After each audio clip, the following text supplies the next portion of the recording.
I've been here before. Rumors hits cold before the war. I'm unstoppable. Hard work, always. Go hard, always. Don't quit, no way. He's open for three. Bingo! All in, fired up. Watch me, rise up. Kick out. Telford's triple. Got it. I'm unstoppable.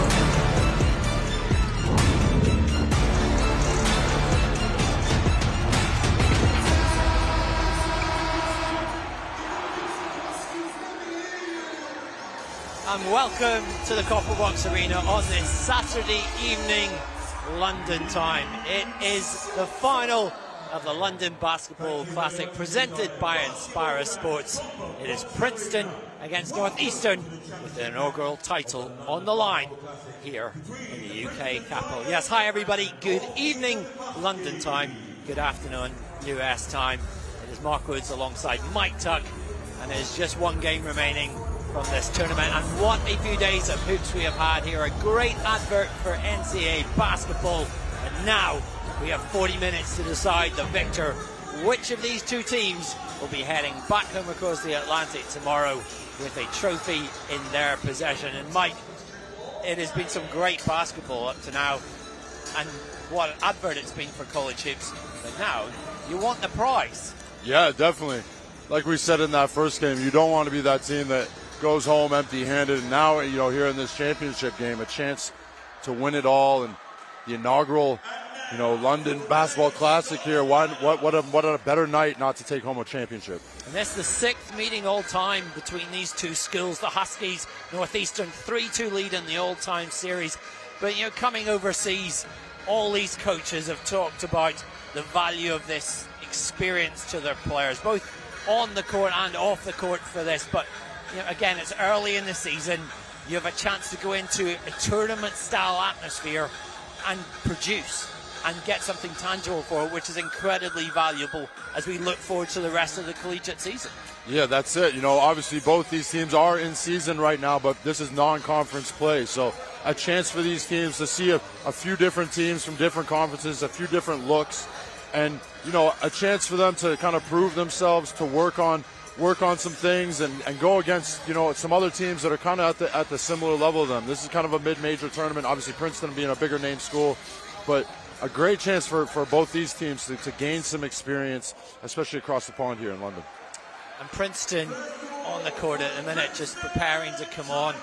They have the biggest name, the home country hero today, Toshan Uwoma. And Mike, there's lots of people, including me, are really excited to see him back here, a native of Newcastle in England, and we all want to see a big performance from him today. Yeah, I mean, Toshan, he's been kind of the poster boy of this event, and he's been a really standout player for Princeton the past couple years, finishing that first game with 14 points and 8 rebounds. He had a great showing here, and we talk about him. This is kind of his homecoming. You know, he's obviously from Newcastle, not a London kid, but this is his home country, and I'm sure for him this is a very proud moment to be back here playing in front of, you know, the home fans, you know, his friends and his family here back in England.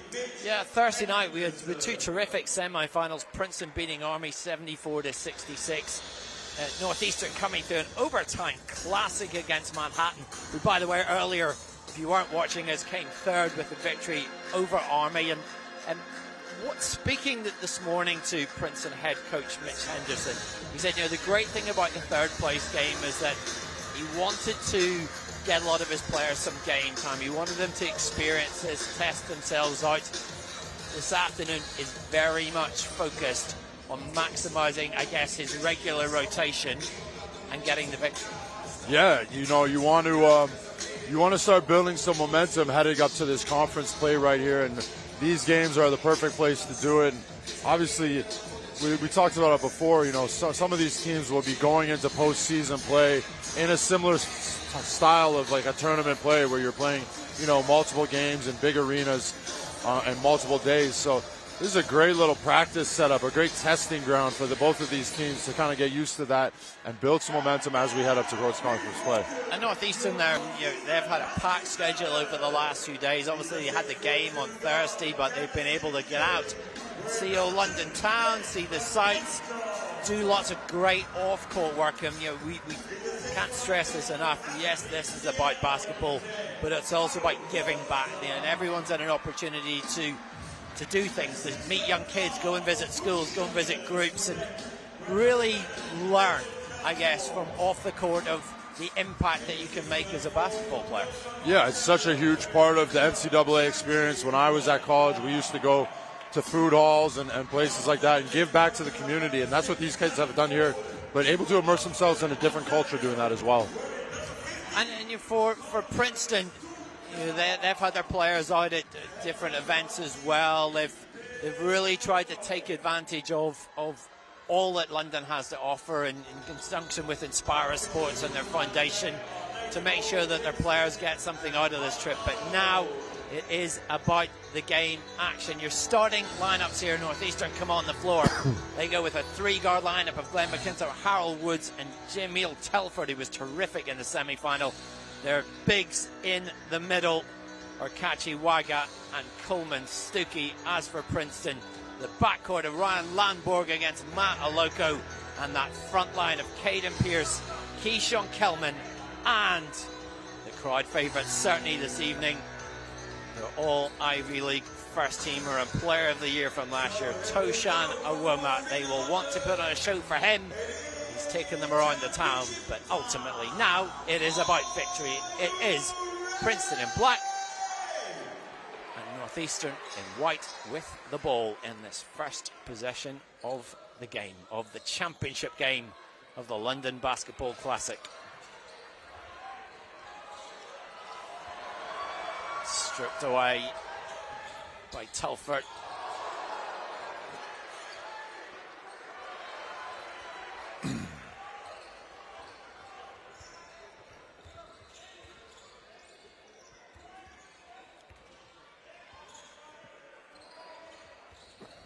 Here is Toshan Awoma off the glass, gets the first bucket of the game. And he just makes it look effortless, doesn't he? He's just very smooth with the basketball. Great handles for a guy his size. But Telford, a formidable player as well, averaging 16 points a game. This is going to be a great matchup all night. Of course, no Chris Doherty for Northeastern, still out. He's missed the past 3 games for the Huskies, who are 1-4 so far this term. Got Bill Cohen his first win of this season in that semi-final. Speaking to Tosan in the team hotel a couple of days ago, Mike, he was just so excited about this. He's got friends and family that don't get the chance to see him in person. Here he is, just a few hours down the road, and really feels like he wants to make an impact and showcase himself to his fans, showcase Princeton. And I think for both these teams, they've done such a great job in showcasing NCAA basketball. Oh, 100% they have. This has been an incredible event, the inaugural event, so I don't think it could have gone any better. And there's a great crowd here today, great atmosphere. And obviously in the game earlier this afternoon, we had the Manhattan cheerleaders, their dance team, they had their band here, so we were kind of fully immersed in the college experience here. Just the type of thing that you'd want to see and experience as a first-timer coming to watch some NCAA basketball. Landborg adds to the Tigers' advantage.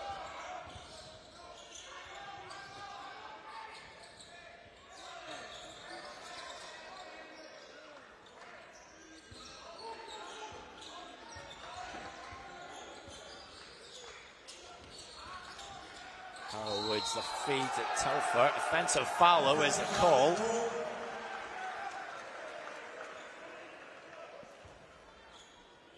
Great take there from Tosin. Saw the downhill Woods driving, charging towards the basket, and able to get his feet set. Offensive foul. Back to Princeton.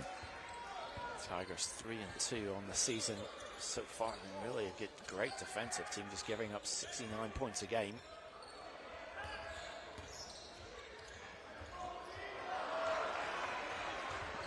Drive inside from Kelman, comes to now, really struggled, fouled out of the game the other night. Yeah. Couldn't get his offense going at all. We'll hope for more this evening.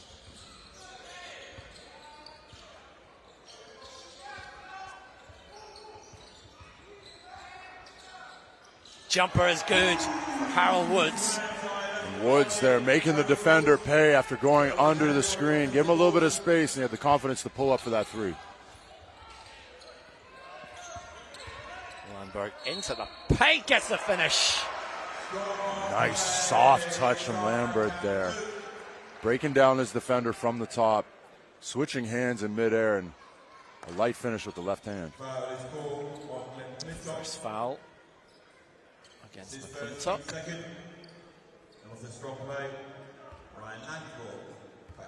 Landberg, 80% free throw shooter, a senior out of South Dakota.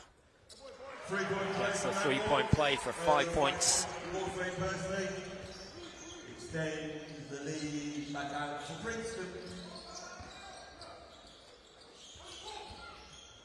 McClintock from deep, knocks it down. And these, the game.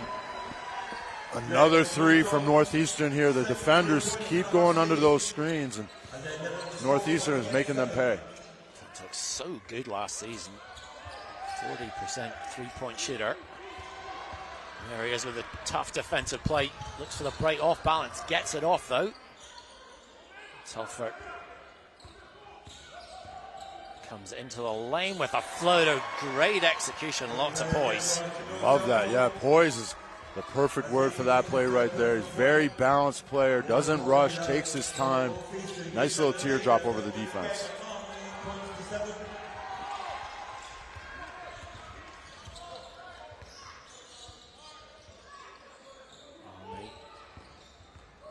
Fourth straight make, and it goes. And he liked it again. This similar style play from the last one. If it ain't broke, don't fix it. He went back to the floater down the middle. 7 unanswered. Giving Northeastern the lead.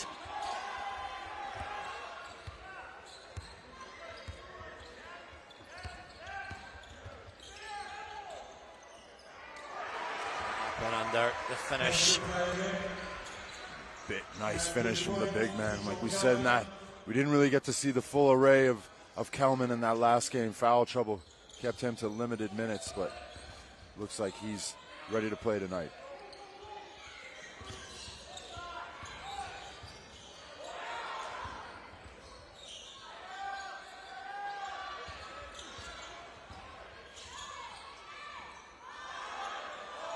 Four on the shot clock. Telford will need to be fast. Over the outstretched arms of Owoma. Telford just on fire here early doors in this game here, making his last three in a row. Telford with 7 points already. Knocks Northeastern's 13.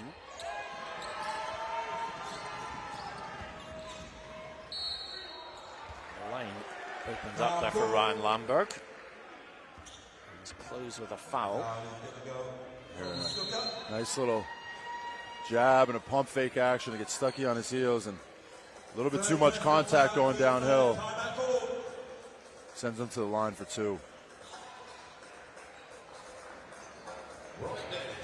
And we should just, for those viewers who are new to college basketball or watch a lot of FIBA, explain that the differences in the rules, Mike. You know, a 40-minute game split into two 20-minute halves, so not the quarters that we're used to in Europe and in the NBA. 5 minutes overtime. And that 30-second shot clock, I mean, I haven't seen it for a while. It feels so much longer than 24 seconds. Yeah, it definitely does. That extra 6 seconds, it feels like a lifetime out there. But it just gives you more time to make more actions happen, or more time to make up for mistakes that happen. And that three-point line, 22 feet in American money, 6.7 meters here in European money. And the key, slightly different as well. It changes the way that you can operate in the paint.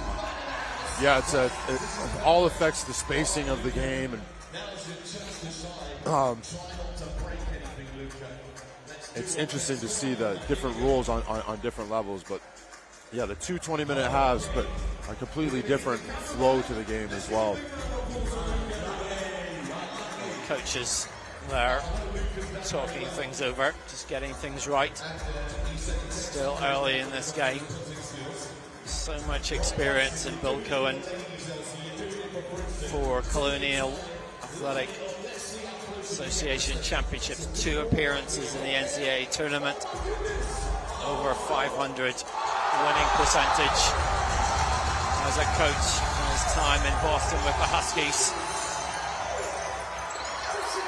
A lot of knowledge, a lot of tough situations that he's been in. Great young staff as well, with Brian McDonald, Matty Adeko and Joel Smith. I was talking to Manny Adeko's in his professional career had played in Qatar. He was watching the football World Cup with a lot of interest in places that he's been to and seen and experienced. And for the first youngster, I blame the coach myself. Big crowd here on this Saturday evening on East London, on the site of the London 2012 Olympics. This is a venue for a number of different sports in 2012, handball foremost. Also, if I recall, wheelchair rugby during the Paralympics. Now the home of the London Lions in the British Basketball League, amongst other things. 2 of 2 from the line for Landberg. Chris Cormier has checked in for Northeastern for the first time.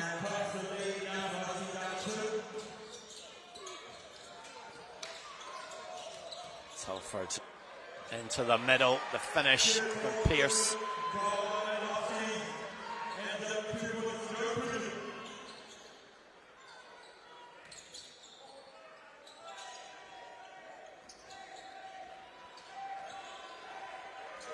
Raga, should I say, for that last score.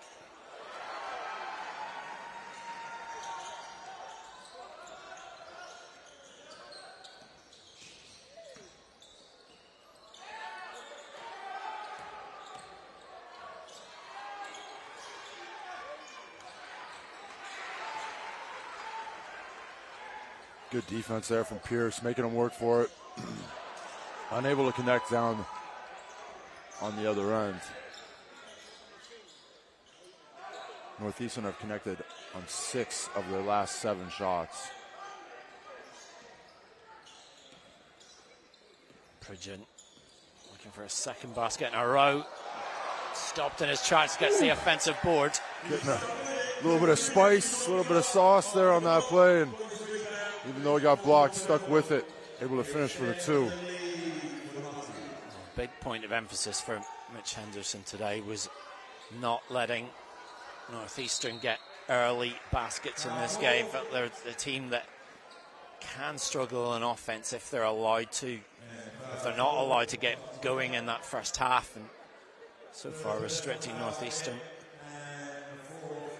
Struggling to stop Northeastern, 17 points on the board so far. First one off, Pierce. 1 cup, substitutions into the game. Robinson and Bella Peters. And Scarlett Damien Lee.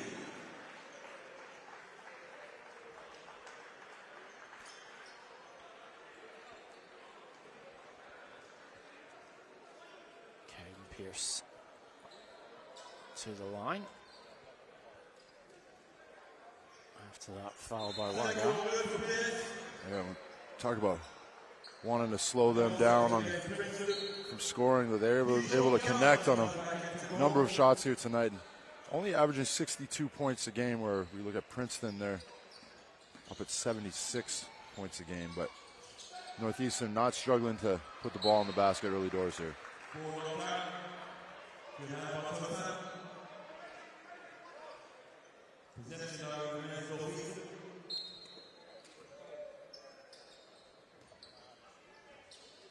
Telford inbounds to Stuckey. Cormier was very good on Thursday.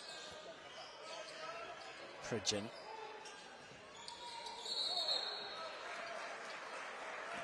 No dice there.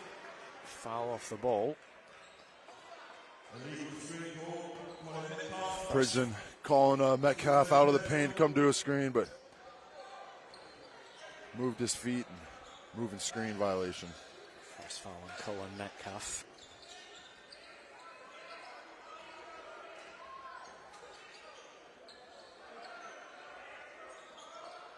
Terrific. Big three. Xavier Lee. Xavier Lee, we saw that quick release on that jump shot on Thursday night. He's just kind of picking up where he left off. Great shooter for Princeton. Pridgeon nowhere to go. Goes back out to Telford. He opts for the 3 ball. High, not to the target. Blake Peters. His early action. Lee Peters once more.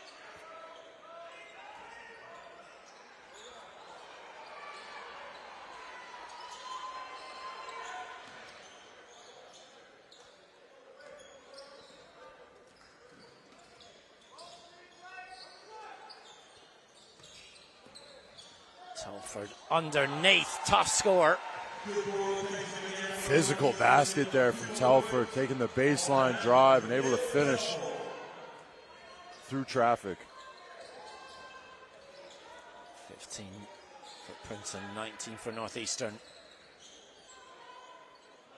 Peters with a quick release, knocked away. It'll be a Princeton ball. We'll take a timeout here with 11:26 left in the first half. And Northeastern have just been very efficient, pushing the ball around, looking for good shots so far, shooting over 60% from the field, Mike. Yeah, 60% from the field, and also 2 of 3 from behind the arc, so 67% from 3. But yeah, just extremely efficient. Not really forcing any shots, just taking good shots, letting the offense come to them. They just look very balanced and poised out there tonight. Whereas Princeton down the other end, the offensive flow isn't as balanced, and I think they're still struggling to find a little bit of a rhythm. And at that point in the game, when you're looking for good shots and quality shots, they felt that today they wanted to get going, certainly to get Toshan, the ball, get him opportunities to score, and in that first quarter, defensively though, they've not really locked in enough, and Centac's probably showing an offense as well. Yeah, definitely. I think you have to take your hats off to Northeastern, though. I think they've been doing a good job defensively. I think, like I talked about before, that Tosan and that Telford matchup is a really good one. I think Telford's been doing a really good job of just getting up into Tosan, being a little bit more physical, pushing him outside of his comfort zone. But in these times when you're struggling to find a little bit of rhythm, you have to rely on your offenses that you've installed and your motions and your transition game, and just kind of stick with it. Trust the offense, trust the flow of the game, and know that basketball is a game of runs, and eventually it will come back to you. Northeastern with lots of support here at the Copper Box Arena. They have that 400 student campus in London as part of their NU In program, where students can opt to spend a semester, even their first semester abroad as well. And I say that, Mike, as someone who went abroad for my university career for a spell as part of it, it was such a life-enriching experience to learn in another country. Yeah, I mean, coming from Canada down to the States was, a culture shock for me. And then obviously I've been very blessed to have a very long basketball professional career, and I've played in a few countries, and I think it's been one of the joys of my life, being able to travel around and experience other cultures and just meet new people. And I think it really adds to your character and the person that you are. So for these young guys out here, the chance to come overseas and experience this, it's a once in a lifetime kind of opportunity for them. Things they can do as well as See a big bucket from Pierce. Cuts the gap to just one. Yeah, this trip complementing the great work done by Inspirus Sports and the Sport Changes Life Foundation. Real conduit for collegiate students, athletic or not, to go overseas and make a difference and learn and prepare themselves for life ahead. Good defensive effort from Princeton there. You can tell they're really locking in and focusing on that end. Lee gets the drop. Lee looking very slippery there as he glides through the paint with a pretty little left-hand floater off the glass. 10-2 run for Princeton. They lead by 1 as we reach the midway point in this first half. Wonderful athletic play from behind by Kelman. Kelman's the guy we talked about, you know, a little bit of foul trouble. We didn't get to see enough of him on that Thursday night, so I knew he was going to come out tonight and be ready to play. Jeez, just plastering that thing against the glass there. Northeastern bringing the changes here en masse.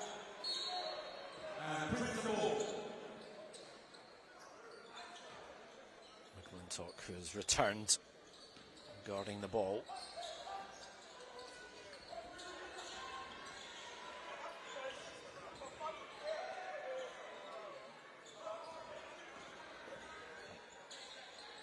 Roma short in that attempt.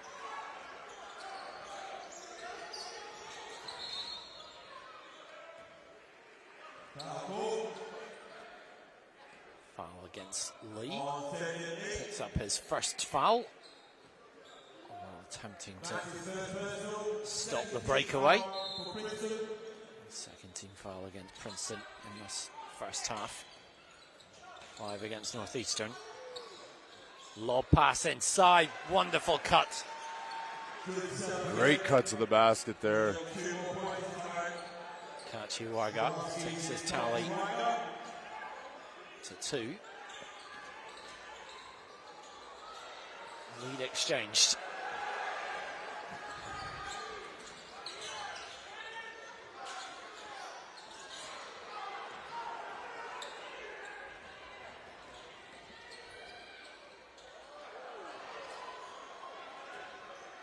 Pace of this game has really picked up here in the last minute. Both teams really loving that up-tempo style of play.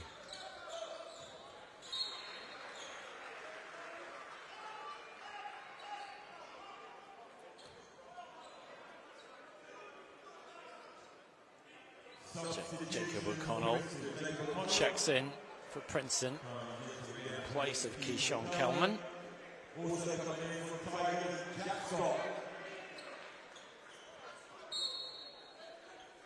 Man line ball.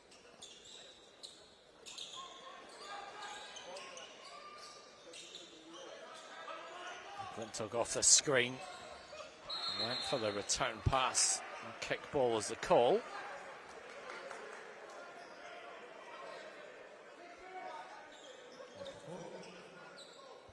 Huskies will inbound on the end line. Shot clock back to 20.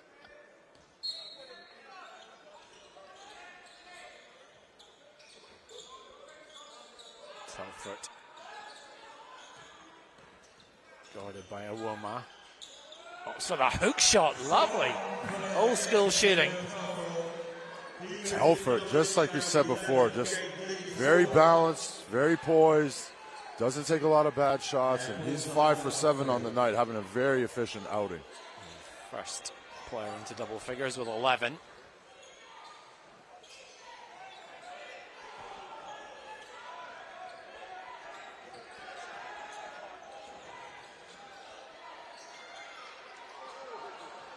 Connell went for the rebound, couldn't quite get there. Good cameo against Army on Thursday. Telford with a hot hand, they go to him. Some calls there about whether that was a travel. It wasn't adjudged as such. A miss from Telford.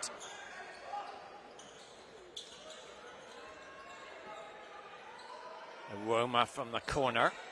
Can't make it from there. That one doesn't go though. 1 of 5 for the British star.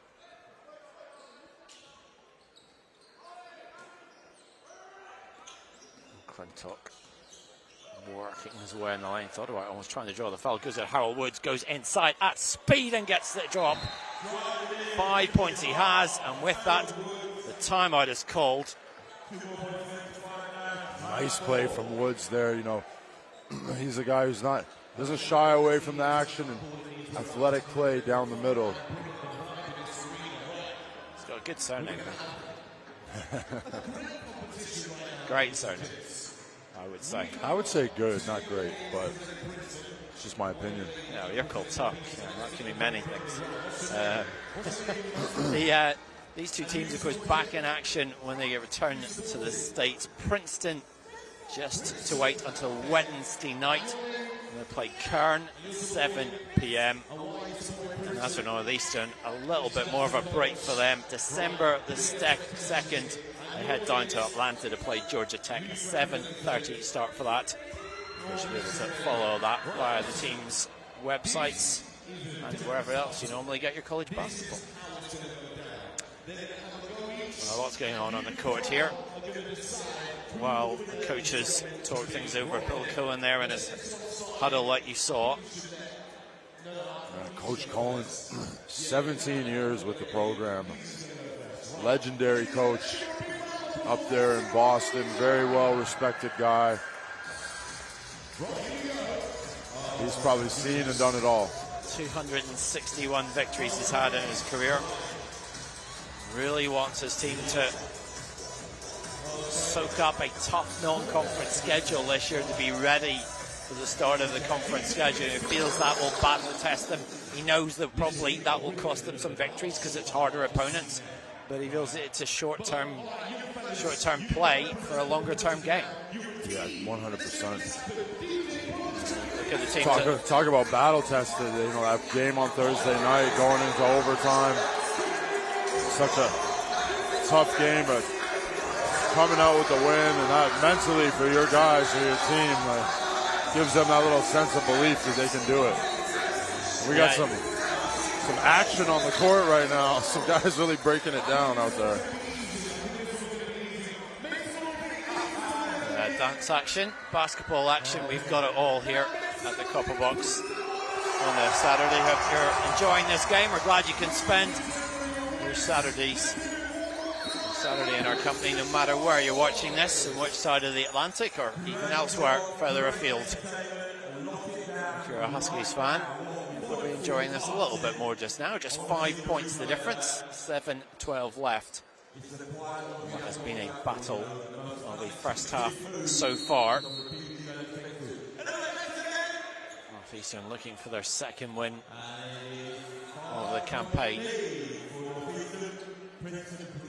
Better so far. Lots of time left to play. Toshan Owoma going to work. Matt Aloko sold underneath by McClintock. They have to go back outside. 8 on the shot clock. Owoma once again wants to get some room. Got the shot off. Great defense though by Waga. 6-0 run for the Huskies at present.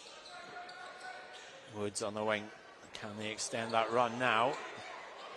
The answer, as the ball runs round, is yes. Frigid had a wide open look at the basket, but opted out to take a little tougher one, but great finish from him. He's a guy who can get hot in a hurry.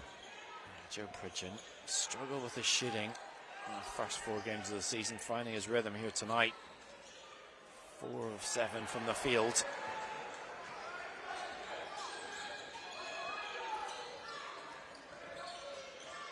Woods was off balance, turnover committed. Drive through the middle, finish by Ryan Lamberg. Great team play there from Princeton, forcing the turnover and able to head down the other end. And Tosan dishing it off for an easy 2. Lamberg pacing the Tigers with 9 points in the game. Stripped away Lee opts to hold. Stepped out of bounds. Did Pierce. He was looking for the drive.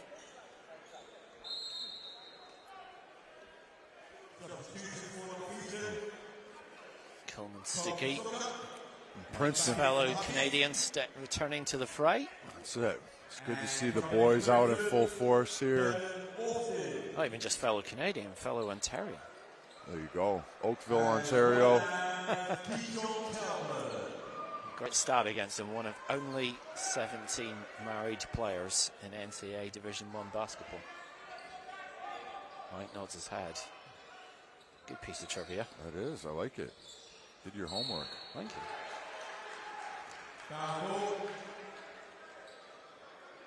McClintock able to get the foul there. And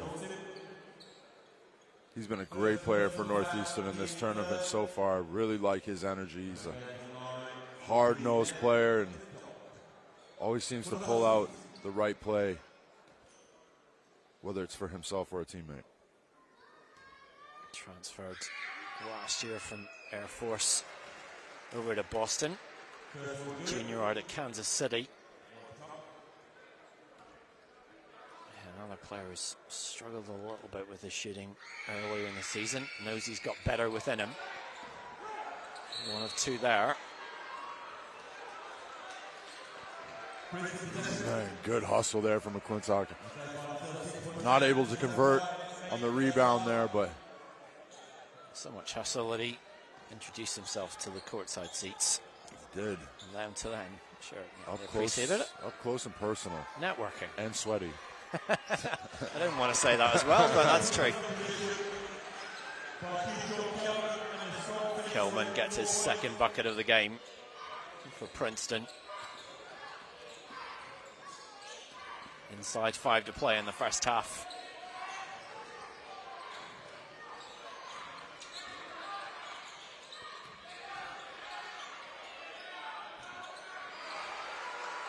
Raga, not quite the shot he wanted. Lee accelerates. That speed causing havoc and drawing the foul. He really turned it up on that play there. Already going downhill, but turned it up another notch and not able to convert, but able to draw the foul. See if Lee, my fellow Torontonian, can convert 2 from the line. McClintock picking up his second foul. 16 fouls now against the Huskies. It's Lee, the freshman. I was going to say from the Ontarian capital, but I'm maybe making an assumption there. Is that the capital of Ontario? It's the capital of Ontario, but it is not the capital of Canada. That's fine. We all know where the capital of Canada is. Do you? It's not Toronto. Oh, okay. Begins with an O.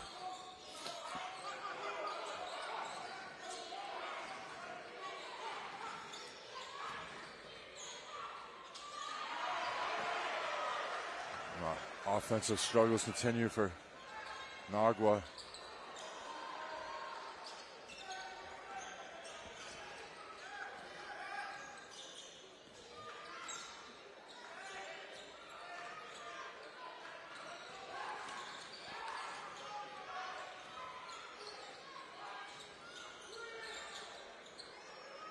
Cormier off the mark.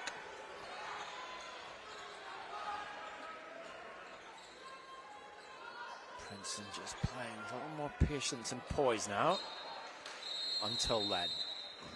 Unforced turnover there from Lee. And thought Kelman had the seal there, but he's still jockeying for position and chucked it out of bounds. And both teams kind of struggling in the last couple minutes here. Princeton only converting on 2 of their last 10 attempts, while Northeastern haven't had a basket for the last just under 3 minutes. So offense drying up a little bit here. I guess you're Bill Cohen, after all the experience and all the years that you've had and all the accolades and victories, etc. I guess experiences like this, even for a veteran coach will do him good. You know, it gives coaches different looks to plan something. Yeah, I think even it's like, you know, they're in a different country, a little bit outside their comfort zone. It's just a different look. And I guess when you've been at a program that long and you fall into these routines and you're kind of so used to things. So a tournament like this is a good thing to kind of ruffle your feathers up a little bit and just something new, something different. And you know, I spoke to many NBA coaches. The NBA, of course, has played many games in London over the last decade, a few in Paris, including one in January as well. You get two breeds of head coaches, very distinct. The ones that go, we could do without this trip because it breaks up our season. The other ones that go, actually, we see the bigger picture. It's promoting the game, it's delivering something new. We're taking the NBA to our fans, and that's all we've heard from these coaches over the London players the last few days is taking this, going out, just promoting what is America's game. We know it was invented by, I like to say he was Scottish, but, you know, son of Scots, a sport. But, you know, it's global outreach because it is a global game. Yeah. Yeah, and it's, you know, the whole thing, keep hearing that word culture, and they're happy to come over here and experience this culture, but at the same time, shine some light on the college basketball culture and what it's like to be a part of this and what it means to be a part of the NCAA. And, you know, this is a groundbreaking event here. You know, first NCAA event over here in London. Exciting times, and hope to see this event back in years to come. Back in action. Cormier's pass intercepted though. Lee. Blasts inside. 9 points he has in the game. Lee ties it up. Galloping to the basket there. Like I said before, he's very slippery, hard to stay in front of. Great finish with that left hand. Northeastern gone almost Cormier 2 minutes without a basket and that streak and retake the lead. Answering with a left hand of his own.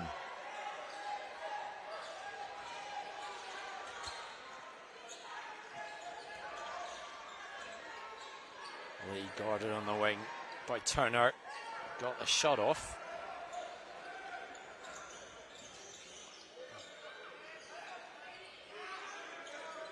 Cormier.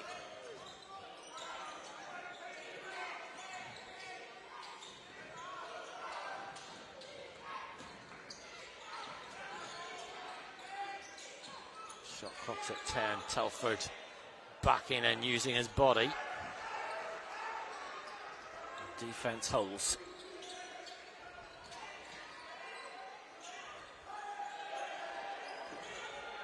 A Wilmer spin move. Well, Metcalf came across, looked for the block. Illegally so. This is a matchup that I think Tosin should like here, but the offensive struggles have continued for the young man. He's only 1 of 7 on tonight. A chance to go to the line, though, and shoot 2 free throws and hopefully make 2 and get a little bit more confidence. And there will be a bit of pressure on them because, you know, there's been a lot of hype around him this week. You know, and he's been featured in different places. And your family's there. You know, it's a long way to go over to the States to watch him in action. There's lots of them come down here. He'll be feeling this. Yeah, I mean, and he's a young kid as well, and he's been kind of like the poster boy for the event. So there will be a little bit of added pressure on him to step up here. But he's also on the scout sheet, and you got to look at Northeastern. They've been doing a great job defensively on him, you know, throwing different guys at him. I think Telford's done a really good job of being physical and aggressive with him. So he is on the scout sheet, and that's one of those things when you're one of the best players on your team. I asked him the other day, is the NBA on the radar? He says, absolutely. That's what he'll be looking at once he graduates, and probably before he technically graduates. Woods find the gap in the lane. Couldn't convert, though. 1:30 to go in this first half. Deadlocked at 30 apiece. Change from Lamberg.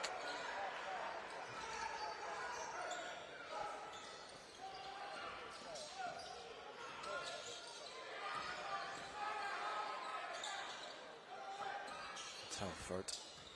Maybe a mismatch there in the post. Double team can't help Mwoma. Got the pass off and the finish from Waga. 6 points for him. Good finish for Nagwa. Taking it over the defense.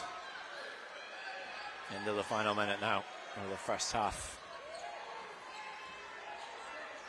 Mwoma. Patient but doesn't convert. Struggles still. 1 of 8 from the field.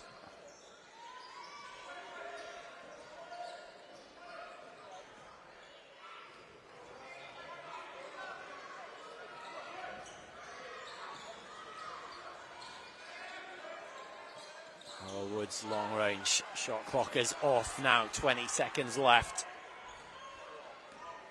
Madaluko to Landborg.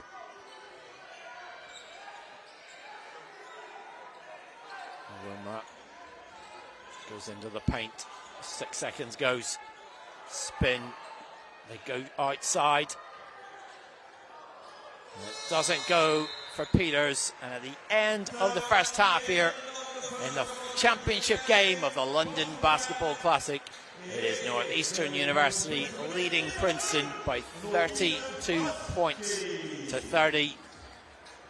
The scoring so far led by Jamie Telford with 11 points, 9 for Ryan Landborg, heading Princeton.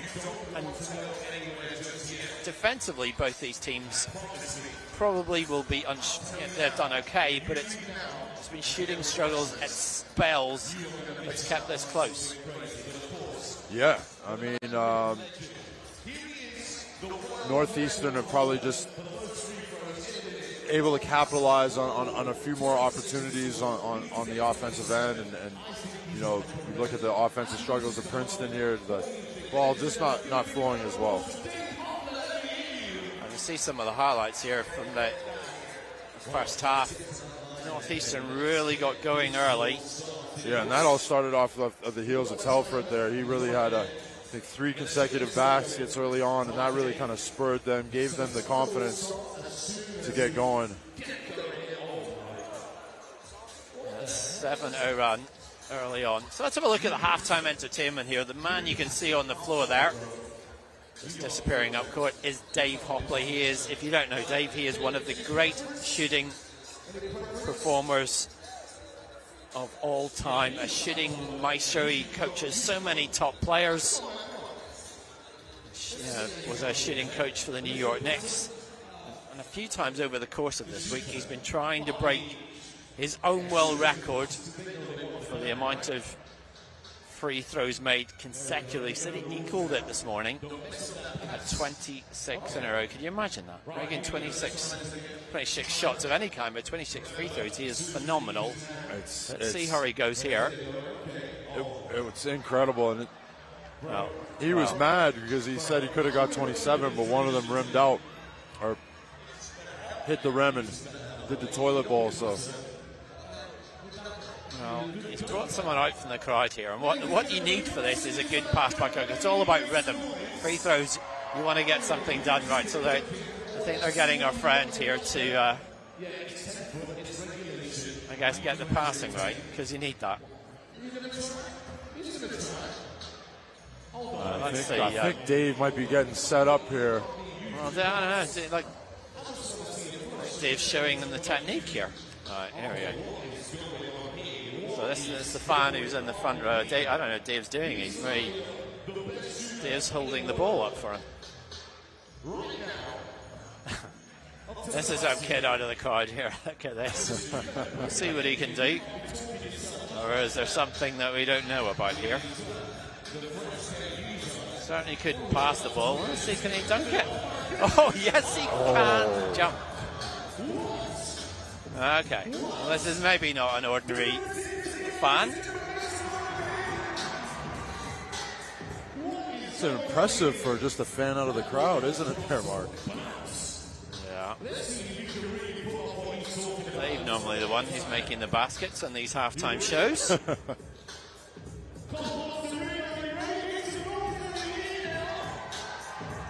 we go. There's a lob pass over Dave, and that's what we call a stuff. The young man's name, we're told, is Grabo Grabowski. He is a spectacular dunker, not quite the random fan. And Dave Hoplat takes a seat. I'm sure Dave will be happy to get out of the way now. The t-shirt's coming off. This young man was at the BBL playoff finals last year. We got to see quite a few monster dunks from him. There's another one. Unreal. He can really get up and fly. Uh-oh.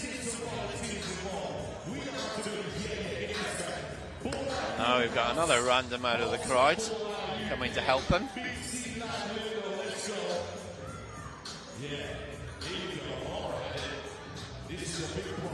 See what he's capable of this time. Part of the experience coming to see these games. It's all about the entertainment. Although the fans have been royally entertained. Now, someone even bigger. It is the long-time captain of the Great Britain national team, the London 2012 Olympian, Dan Clark, who is considerably taller than Dave. Dan's he's a footer. He's a 7-footer, if not maybe 7'1" on a good day. Well, according to his age, maybe a little bit under that, but you know how stats can vary. Yeah, that's it. Depends what shoes he has on. Nevertheless, he's big. If Grabo can pull this off, this is impressive. Grabo's doing a great job. Big crowd here at the Copper Box to make some noise. Let's see what he's got. Up he soars, and in it goes. High fives all round. I've seen Dan Clark dunked on before, but not quite like that. High fives exchanged. Good to see Dan Clark here today. Obviously, the newly appointed GM of the Surrey Scorchers in the British Basketball League, transitioning out of basketball and into a front office. Well, we're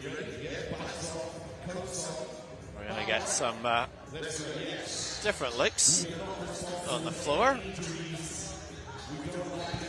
Not content with one big guy. Now we've got 3 females on the floor. Grabo setting them up in every way, every sense. He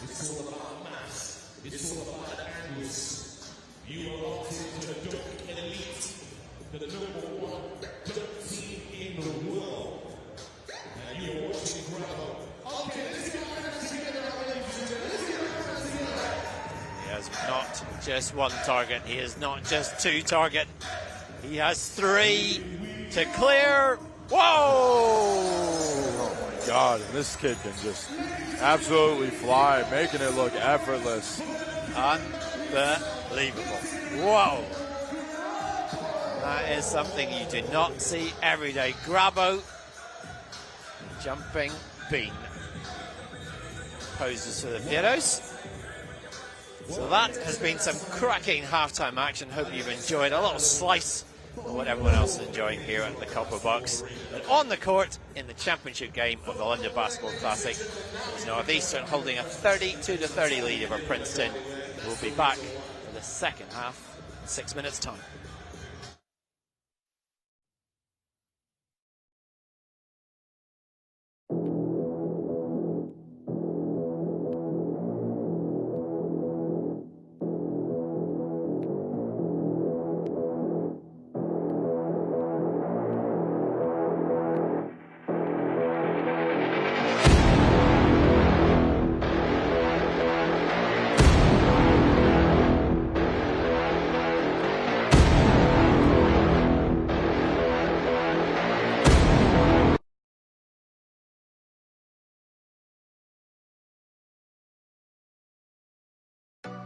What is victory to you? Normally, victory is associated with winning. But what do you think? We as Victory Scholars represent these 3 words. Sport changes life. We believe that you can achieve victory in every aspect of your life. I believe in inspiring young people and a good education. This sport has changed my life. But I don't just believe in victory. I am victory. Apply now at sportchangeslife.com.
We're building for the future.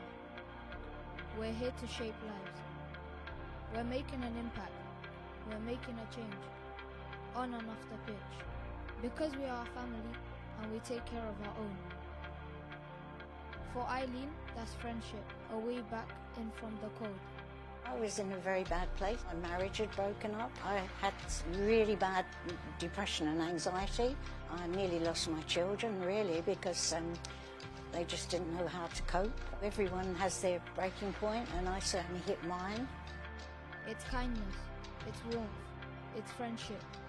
Where we're all older, everyone's experienced everything there is in life to experience, all the ups and downs.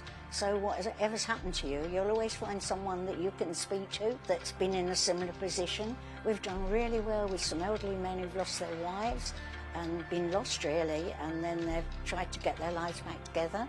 And they've come, and honestly, leaps and bounds, and it's changed so many people's lives. And it's there for everyone. I've had so many wonderful experiences with the old days. I wouldn't even know where to start. It's just been brilliant. For Ashley, it's new beginnings in the face of many challenges.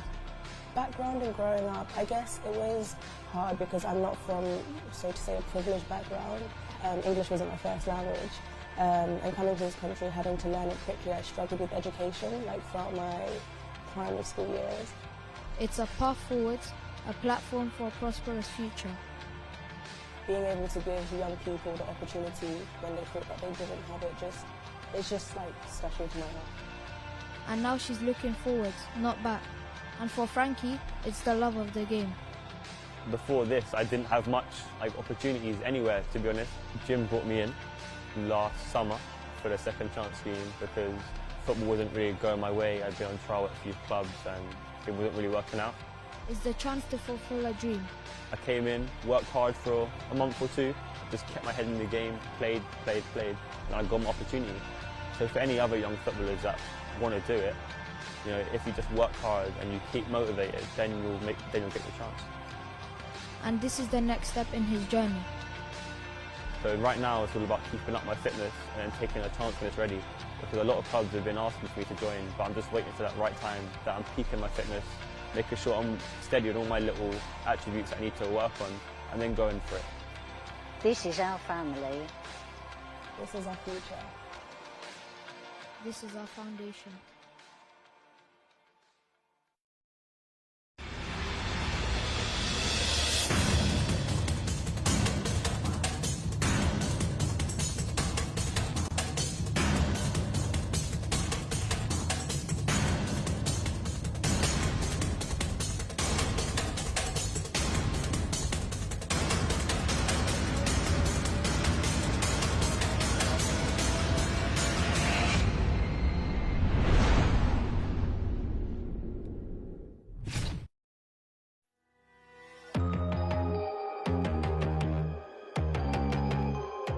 Welcome to Ireland for the Mac Ason Dublin Basketball Challenge presented by Inspirus Sports in the home of hoops. at the National Basketball Arena, Dublin. Inspirus Sports was created to build on the success of the first ever NCAA collegiate basketball tournaments held in Europe. Working with their partners, the Sport Changes Life Foundation, the teams have been out in the community visiting primary schools, speaking with the children and growing the game of basketball.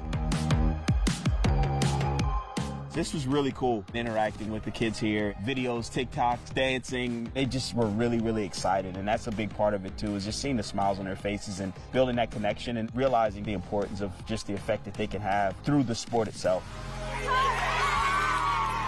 It was a lot of fun to learn about them and share our culture back in America. It's been really nice to hear them what dreams they want to have, the questions they had, and then we played some basketball. They were dancing, we were hula hooping, so it was really fun to meet them.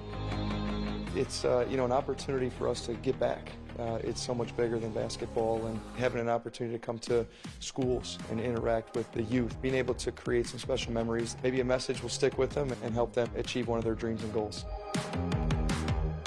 It's just a once-in-a-lifetime experience to be out here and really get to see another country, get a chance to play basketball somewhere around the world. So I'm just really enjoying this experience.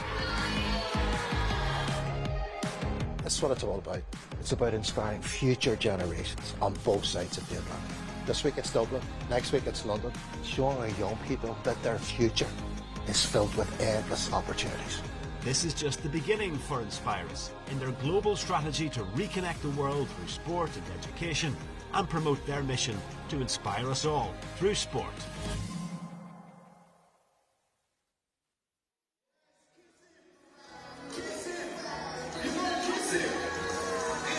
Yes, welcome back to the Copperbox Arena. It is incredibly loud, and why not? It is the final, the championship game of the London Basketball Classic, and as we're about to begin the second half with Northeastern University Huskies holding a slender 32-30 lead over Princeton University. Mark Woods alongside Mike Tuck, and Mike, it went back and forth a bit there. Northeastern just with a bit more poise. What do you think Princeton need to do better in this second half foremost? I think they need to find their offensive flow. I think in the half court they've been struggling to find some rhythm, and I think that just executing a little bit tighter, a little bit better, like getting a few better shots off, and then also let's try and push the ball and get some easy ones in transition. I haven't seen too much transition play yet from Princeton. I think they're a team that are long, athletic, and they can run. So try and get a couple easy ones, but you got to take your hats off to Northeastern's defense. They have not been making anything easy for Princeton all night. Northeastern in black, Princeton in white. First offense comes to nothing.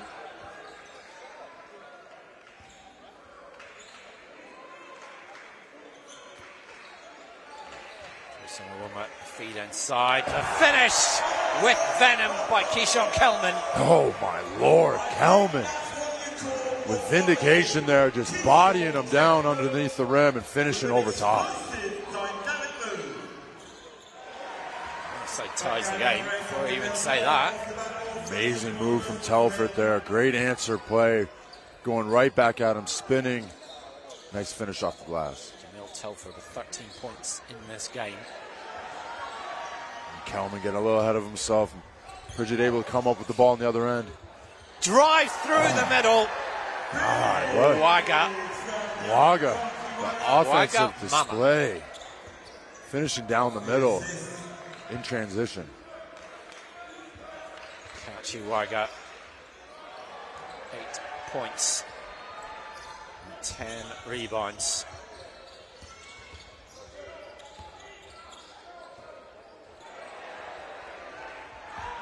Pridgett stripped.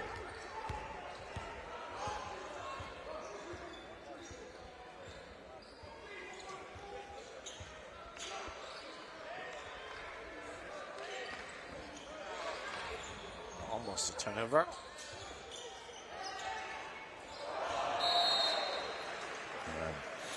Princeton just looking a little bit unorganized and a bit frantic out there. O'Connell checks in. Kelman makes way. Just over 18 minutes remaining in regulation.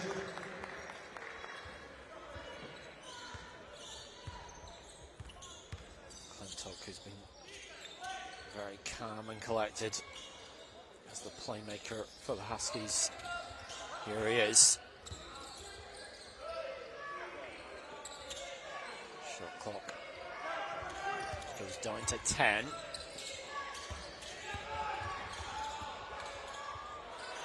Feed to the wing. No change. Turnover committed. The bump, the run. Underneath. 1, 2, 3 bites at the cherry. No returns.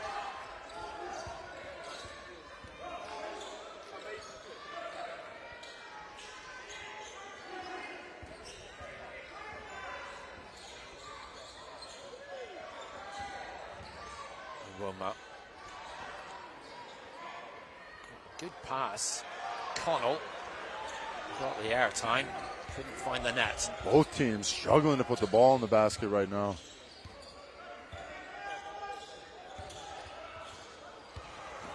Another turnover, this time to the benefit of Harvard.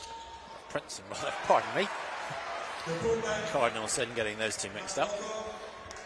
Finally breaking the dry spell. Neither team had scored in the last 2.5 minutes.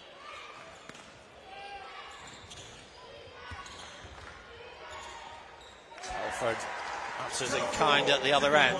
Telford just being that one consistent guy tonight and efficient guy bumps him up to 15 points, shooting 7 for 11 from the field. Roma.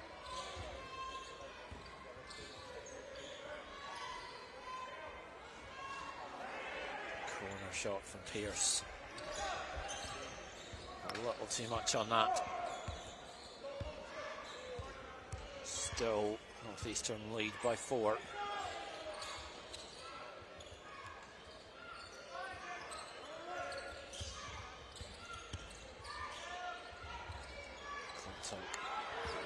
Shot missing, rebound taken though. Pridgeon. Shot clock at 10. Clintock opts for the little mid-range jumper and it drops. Great little play by McClintock there, able to get the defense on his back and create a little space for himself and knock down the 2.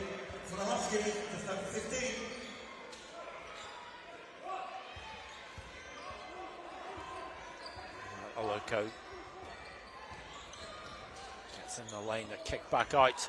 Quick release shot is made by Ryan Landborg. Landberg being the most consistent guy on Princeton tonight, bumping himself up to 12 points, hitting double figures early in the second half here. First three-pointer reduces the gap between these teams to just 3 points, one shot game. Jamil Telford. Screen coming from Wago. And it will be a basket, and it will be a trip to the line. Unreal shot from Telford. Like we said earlier, he's been that one guy, that one consistent guy for Northeastern tonight. Good to see him get an and one and sent to the line. Yeah. Establishing a 5-point lead. We saw at half-time, though, some splendid dunking action from Piotr Grabowski, who has joined us. Yes, you can jump, man. yeah, I can jump. I mean, we saw that, obviously there's a creative expression by that. Where do you come up with these ideas? I mean, I'm taking ideas from mostly from YouTube, from other dunkers. There are a lot of new dunks to do, and I'm taking from YouTube mostly. I mean, we saw you dunking over Dave Hoffler. He's a great shooter. He's not the biggest kind of guy. What did you say to him afterwards? Could you repeat? Sorry. What did you say to Dave after making that dunk? that I can jump over him.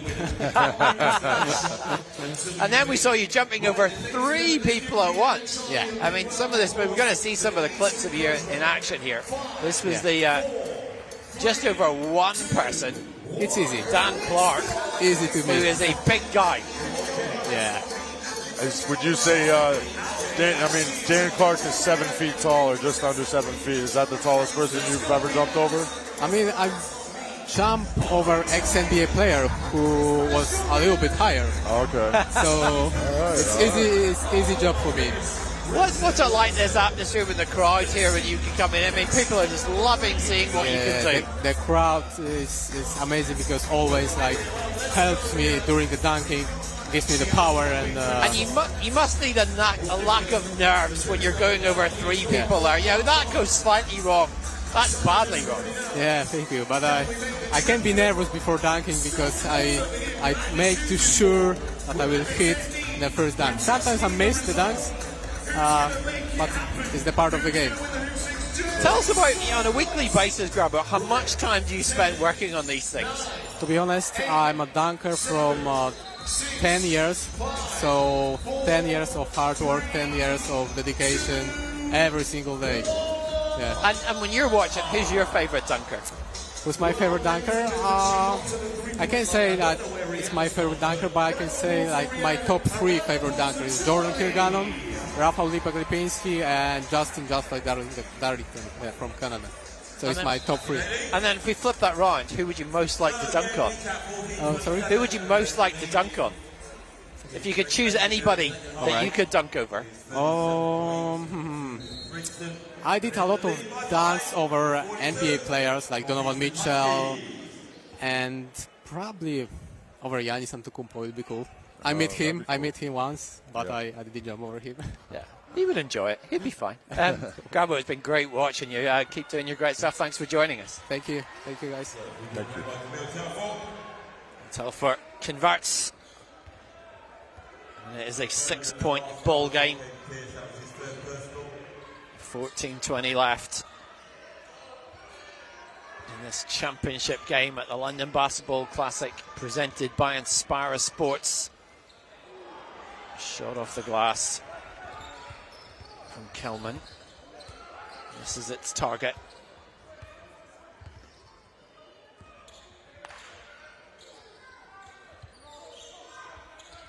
Both these teams, you can see a little bit in the second half, settling into a shorter rotation, Mike. Yeah, definitely. I think certain guys have been stepping up here, and that's who coach is going to look to here in this second half to keep putting the ball in the basket. Telford, there's just a couple of ticks left, and the shot clock had to take it off. Lee has checked in. He was very good in the first half, 9 points in 10 minutes. Pridgeon. Almost a backcourt violation saved, though, by Telford. Joe Pridgeon stolen away by Lee. Does he get it back in?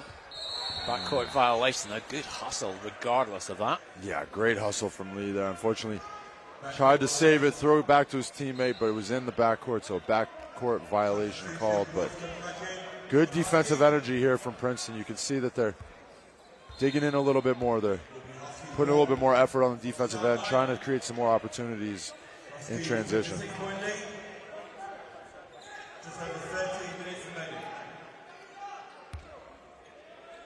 Joe Pridgeon will inbound. He's had to sit out last season as a redshirt after transferring from University of North Carolina at Wilmington. Now back, making up for lost time. Metcalf bulldozing baseline, nowhere to go. They have to go back up, almost a backcourt violation. Good save. Ball juggled there. McClintock, the saviour at half court. Now the maker in the front court. Love the buzzer beater there from McClintock, and on a pretty chaotic play, but McClintock comes in and saves the day. Princeton over 2 minutes without scoring. A run from Northeastern has extended their advantage to 8 points. Tigers needing to bare their claws.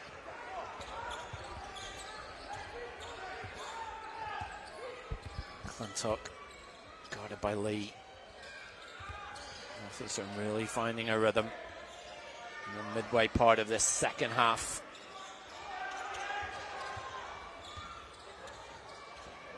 Great ball movement. Great stop, though, as Metcalf went up. Good job from Kelman there, making nothing easy at the rim against a very athletic and large Metcalf. Lead box in the corner by Telford. They get it out, though. Matt Aloko. Kick ball is the call on the floor. Aloko's a quiet game offensively, just 2 points so far. Yeah, and Oloko's a guy that really stepped up on Thursday night, but not all there tonight. I mean, it's been a wonderful presentation here, Mike, and a lot of what you're seeing on screen now is thanks to one man. He is Mr. Hoopsfix himself. You're watching his YouTube channel. He's just lent it to us here, Sam Nieder. How are you enjoying this week? You're a basketball nut, so this must be heaven for you. Yeah, it's amazing. You know, like I think we don't get enough opportunities to see this quality of basketball in the UK. So, you know, to have a chance to be involved with it and kind of see it up close and obviously help bring it to the masses in the UK is something that brings great joy to my heart. Sam, I mean, you spend a lot of time. I mean, your tagline, I'm going to pull that up, is full-time British basketball advocate. How does this fit? The folks watching, particularly in America, how does this fit, do you think, with selling this great sport to an audience here in the UK? I think, you know, like, I've always been a big fan of what Inspirus Sports are doing with bringing college basketball to Europe. You know, I first went over to Belfast when they were doing the Belfast Challenge, and the quality of not only the basketball but the level they're operating at is, I think, something that we in the UK need to see. We don't get to see basketball like this very often, and events that are operated at this level very often. So, yeah, I think that it's going to help grow the sport, put more eyeballs on the sport, and hopefully bring more people into the game. And we should say, I mean, to explain, Sam is someone who promotes the game at grassroots in the UK, and you speak to a lot of the young players, particularly before they head to the States, and, you know, they're making their choices. You know, they'll come here and they'll think, you know, what an attractive option to be able to go. Imagine someone like Tosan, you get to go to a fabled university like Princeton, get your education, but also you get the ball as well. 100%, you know, like, this is the sort of the level that most young players are aspiring to get to. You know, I think growing up in the UK, every young hooper is trying to get a scholarship to the States. So to come here and see what that level looks like, and then especially to see Tosan here with Princeton, who's someone who's come from where they've come from and now doing what they want to do, I think it's super inspiring, and hopefully will, you know, bring a lot of younger players through to come and reach that level as well. And the great thing is that you compile this list every single year. It is invaluable. The Brits over and playing in college basketball. There's a production line over there, and America's benefiting as much as we are. 100%. Like, you know, at the moment, I think the sport here maybe isn't where we want it to be when we're at that sort of age group in terms of developing players. So that is the chosen pathway, and hopefully, you know, in the meantime, we can continue to develop the game here so we can get to a place eventually where, you know, we can have an offering that's on par with the States. But right now, that is the pathway, and hopefully, you know, we'll keep sending players there and then keep getting them back over here afterwards to watch them, you know, grow in their professional career. Yeah, hopefully we'll get one of them making the NBA very, very soon. If you want to follow Sam, you can get him on pretty much everywhere at Hoopsfix. Sam, thanks for joining us and keep doing the great work. Thanks so much. 11:20 left. 8-point ball game. Championship on the line. McClintock, the hook shot, the haul low on the rebound by Pierce.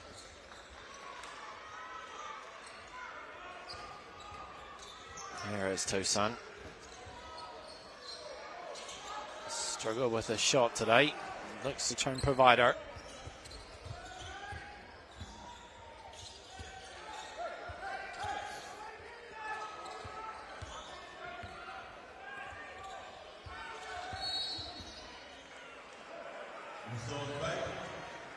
Foul. There's the call just off the ball. Second foul of the game against Devon Austin. Just that battle in the low post. Second team foul against Princeton. Northeastern, no fouls in this second half so far.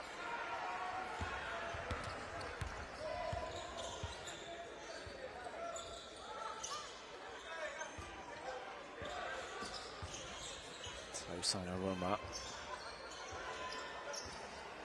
guarded assiduously by Waga.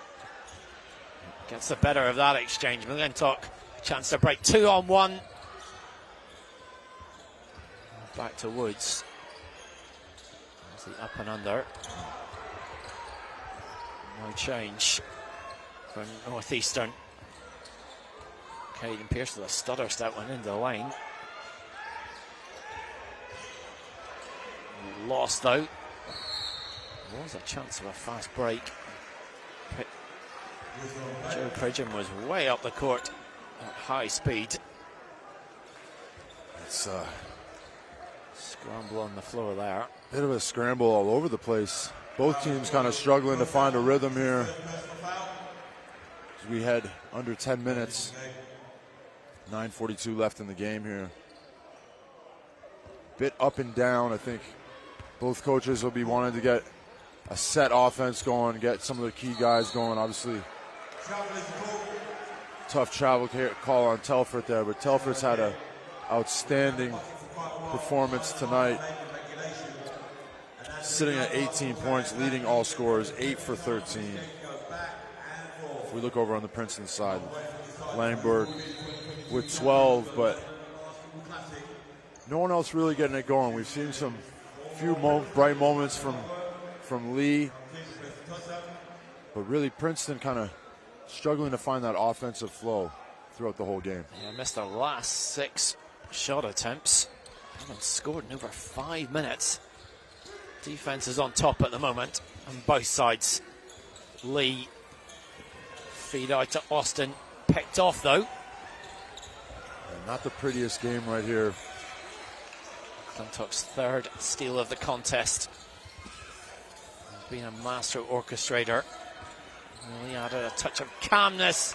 Oh, again, it seems like there's some cling film over the baskets here in the second half. Scoring drought now for Princeton. 5:20, and Northeastern haven't scored in over 3 minutes now. So, yeah. Princeton just turnovers at the minute, Mike, just not taking care of the ball enough.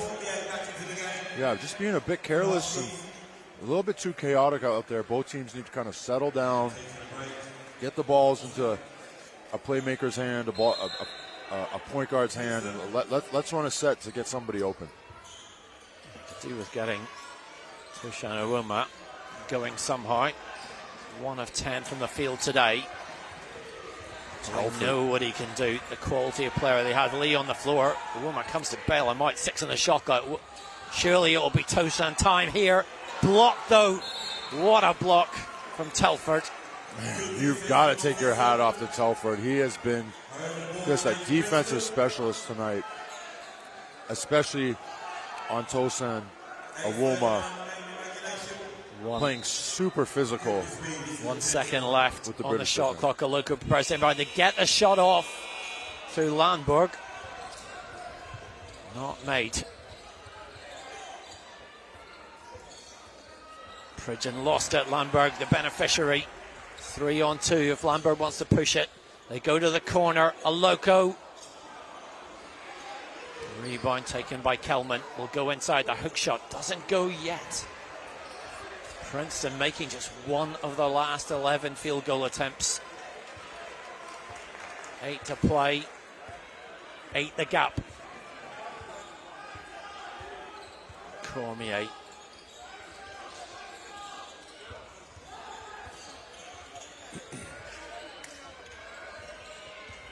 On the shot clock. Joe Pridgeon guarded by Lee into traffic off the glass. Tough shot, tough rebound taken. Both teams making it extremely difficult at both ends. Nothing easy given here.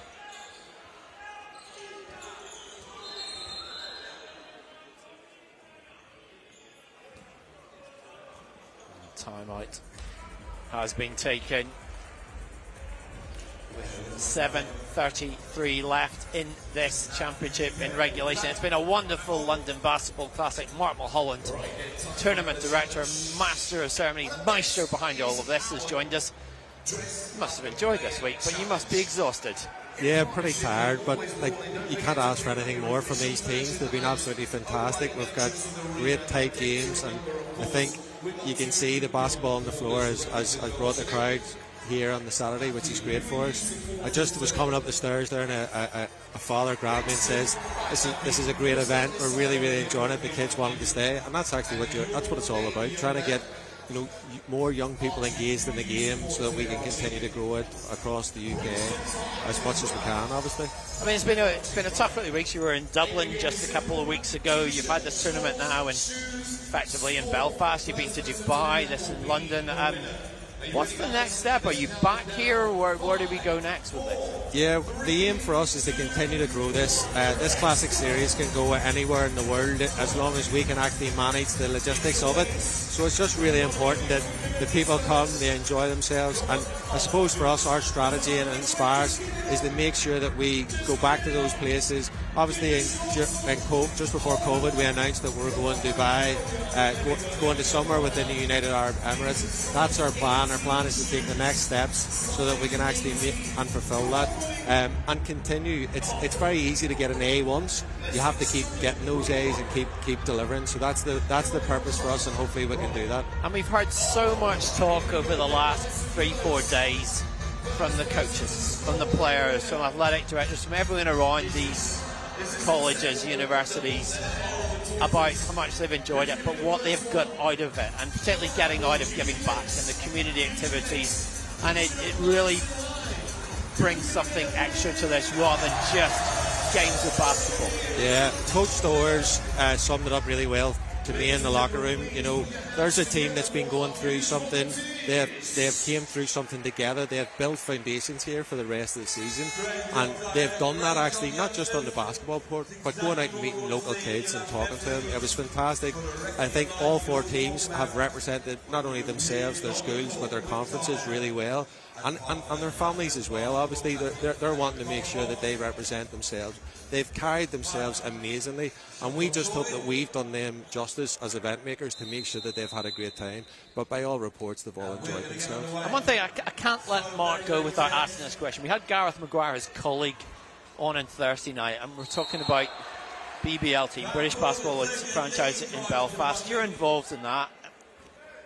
What can you tell us? We'll keep talking to this big guy about it. We might get him out of retirement and get him on the roster if we can. Listen, we really want this to happen. It would be a great thing for the development of basketball within Northern Ireland, and we're very hopeful and working very hard to try and make it happen. These things don't happen overnight, but here's hoping. The BBL know that we're out there, and we're hoping to actually take something to the next step. We're building the infrastructure, we're working hard in the background, and who knows what comes next. We'll sign this guy up if we can. There you go. He's opened up, and he didn't say no. That you can tell that.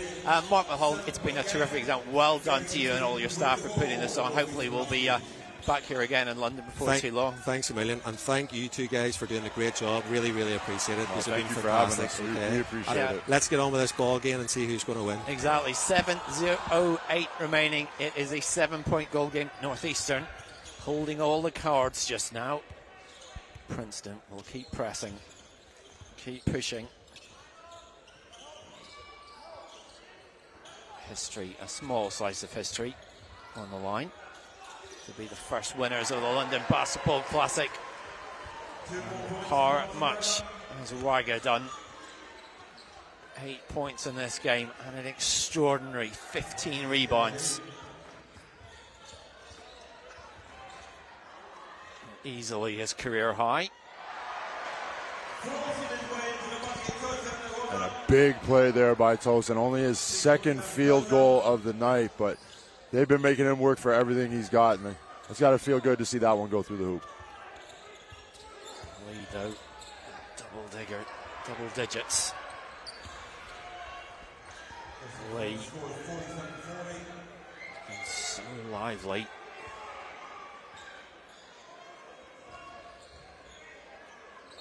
and the hook shot draws the foul from Kelman as he went up. Solid move from the big man.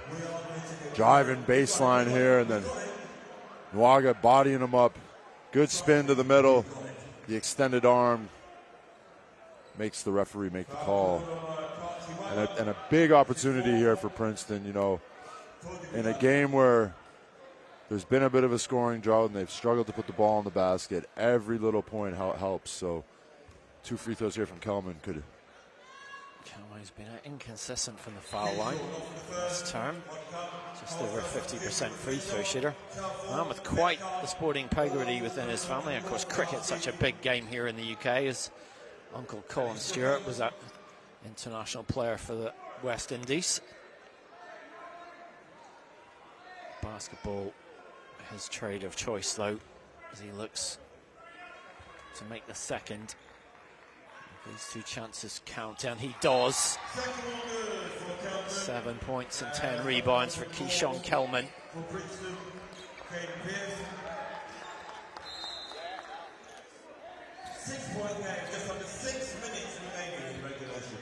6 minutes to go. Northeastern holding court inside. What a feed and what a take. Good little play from Metcalf there, sitting behind the defense in the dunker slot, and they were able to find him when the defense fell asleep. And beautiful spinning, looping play from Langborg there, bumps him up to 14 points. He has been the standout player for the Tigers tonight. 5 of 10 shooting. Every point precious for the Princeton Tigers.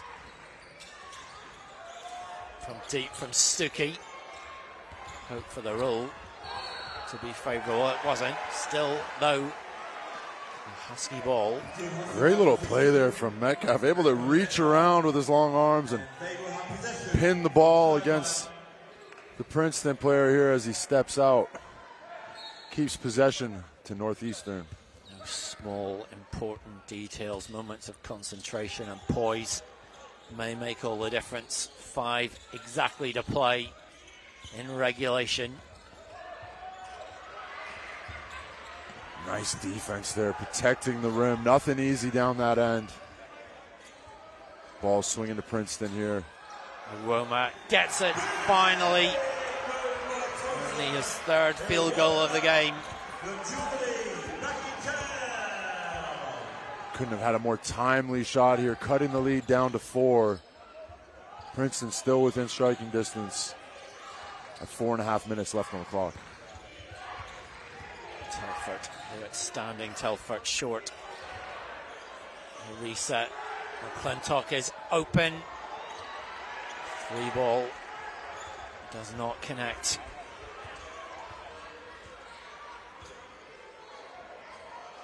Well, that one does, though. Langborg, no hesitation, steps into it.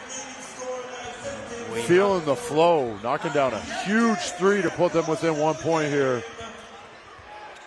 Langborg's 2nd 3-pointer. And the atmosphere, the electricity just got turned up a notch.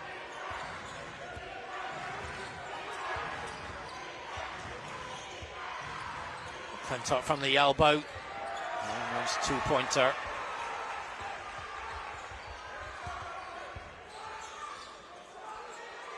Langborg calling the play. Screen from Owoma. Instead takes the ball, goes down the lane, drives and will go to the line, having put Princeton into the lead. And Tosin Owoma, you know, struggling early on to find his offensive rhythm, but now a couple huge baskets down the stretch and all coming at the right time. Big and one play with the right hand finish there. And it is a 9-0 run for Princeton. It has been a turnaround here. Dave Hopler, shooter extraordinaire, has joined us. What do you think of the shooting here in this late part of the second half? It's been a little off this half. It started out, they missed a couple easy ones, but just picking up a little bit down the stretch. When we saw your We saw you getting dunked on, but we'll bypass that one. I jumped over and dunked on. But your extraordinary shooting from free throw range from elsewhere. How do you maintain this consistency day after day after day? That's what it takes, just like, being disciplined, doing the same thing the same way over and over again. And like I tell anyone, they can do it, but you got to be disciplined. And I've been charting my shots since I was 16 years of age. And, we know you as a shooting coach, and he has worked with some of the legends of the game. And believe you me, Dave has worked with the best of the best. But I remember you, as you know, as a kid, as a player in Belfast. What was the memories of being in this country as a pro in your early days of your career out of college? I didn't hear a word you said. I'm sorry. Your time, I saw when your early days as a player, when I knew you as a kid as a player in Belfast. What's your recollections of that?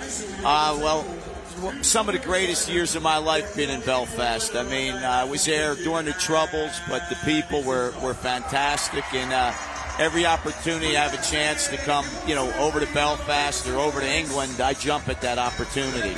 And you go all around the world still giving clinics, putting on exhibitions, doing sessions. I know you've even done sessions with clubs while you've been here in the UK. I mean, it must be great to be able to pass this knowledge on now that you've accumulated over so many years. Yeah, I've been doing it for 37 years. Matter of fact, this gentleman saw me at Loyola at Jimmy Pazzo's camp, so I've been around for quite a while. You've got all these shooting records. I mean, we've seen some of the attempts here over the last few days. If you had to get one number on one particular shooting stat, what would you still like to achieve? I'd like to continue having perfect lectures. I've been doing it for, like I said, 37 years. I've had 298 perfect lectures. So, and I try to, have a perfect one every time I'm out there. So, but like I said, the master fails more time than the beginner's, practice starts out. It is always fun watching, always fun talking to you. Dave Hoppler, you can find more at Dave. Go to davehoppler.com. Keep making shots, Dave. That's all I will. Best wishes always, guys. Boom. Not just a shooter, a comedian as well. Dave, thank you so much. 3-point play from Toshan Awoma is a 10-point run, 10-point swing. Princeton advantage. 3:13 left in the championship game. Northeastern, 2.5 minutes without a score. They need offense. They need to re-establish that. And most of all, Mike, they don't need to panic. No, stick with the game plan. You've been doing it all night. Take care of the ball, limit turnovers, and the biggest thing is get back on defense.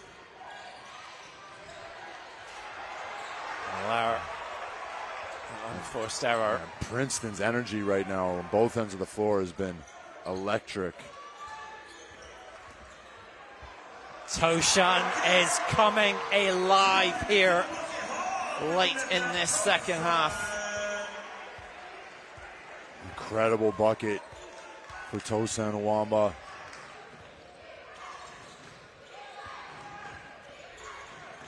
Yes, 13 points. Ooh. Finally, after that 12-0 run, Northeastern break the drought through Pridgeon. They needed that one. Struggling to put the ball in the basket.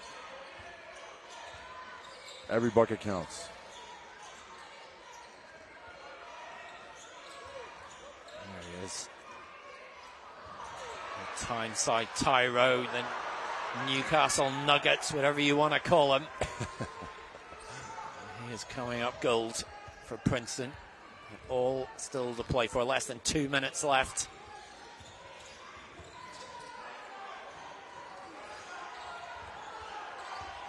Pridgeon looking to create some separation for a shot. Shot clock's at 8. Follow up the feed, the finish by Waga has tied this game at 53 apiece. Oh, this is a nail biter right here, and Waga coming up big with the offensive rebounds. Double for the Northeastern center. 10 rebounds, 10 points, 17 boards. Mitch Henderson calling a timeout there, realizing that this is a pretty important possession right here, and if we can sit down and talk about this, draw this out, get us a good look at the basket and hopefully a little bit of a lead here as we head into the final minute of play. And Mitch Henderson, someone who's pressed so much in his decade now at Princeton, a 63% win percentage, two league championships in 17 and 21. He's taken them into the tournament. People forget he played over this side of Atlantic. Before Dave did half a season with the Sligo Stars, and it shows you this global game where players might go to Ireland, or they might go to the BBL, or they might go to Qatar, as we've seen from his coaching staff, and it sets you up. Whatever you want to stay in basketball, it gives you that knowledge of different environments, different setups. It might be something super professional and big budget, it might be something small time, but you can take you places. Yeah, I mean, it's the global game, isn't it? And it's for a lot of these kids over here, it's their ticket, right? It's your vehicle, and for a guy like me, it's taken me all over the world. It's given me a free education, it's given me a career, and it's opened up so many doors for me. And coming over here and playing, the more FIBA style, and going, and then watching this tournament today is bringing back all the memories of being involved in the NCAA system and the differences between the game. But as a coach, all these little things are little notches on your belt that will help you. Your different situations that'll, you'll be able to deal with anything that's thrown at you because you've been through it before. You've been through it in a different country. You've been through a different system and in a different language and a different time zone. So all those experiences will definitely be helping him, and I'm sure that this will be an experience that they won't forget tonight. I'm trying to say there's a different language between the States and this country. Yeah. The answer is yes. Well, sometimes yes. Depends what state you're in. Well, it'll be all about clear communication between these two rosters over the last 1 minute and 15 seconds here. All want to be on the same page. Every single point will count between now and the finish. We've had an overtime game already this week here at the London Basketball Classic. We'll be getting a second one. We've had dramatic game-winning shots. Who will be the hero? Take the team. Big possession right here. Defense from Joe Pridgeon on the sideline, of course, hit the game winner in the semi-final against Manhattan. Toshana Woma. Big offensive rebound there. Important play. Lee coming down the middle. What a feed. What it doesn't quite fall though. Will be a trip to the foul line. Northeastern not going to be happy here. Trying to jump straight up, but obviously a little bit jumping forward into him, and earns his ticket to the charity stripe. Caden Pierce, 1 of 2 from the free throw line in this contest so far.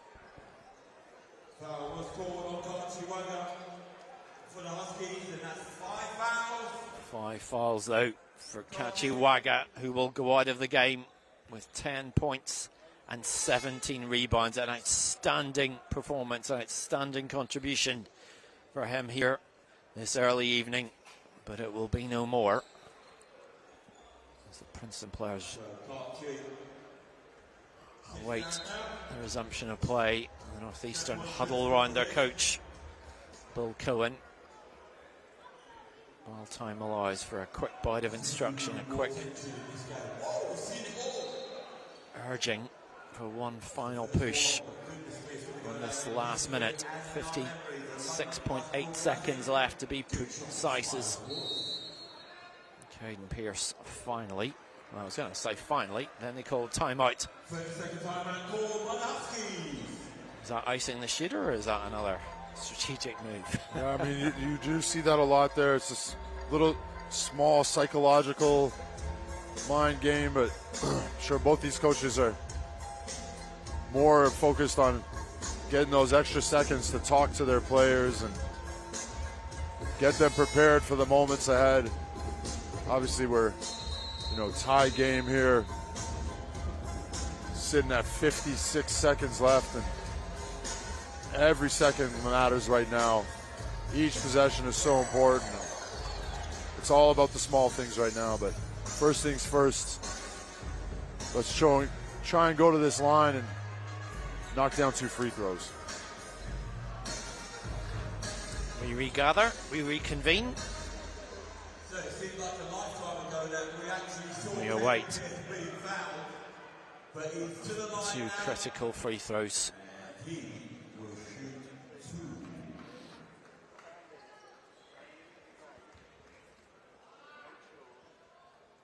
First one, tantalizingly off the rim.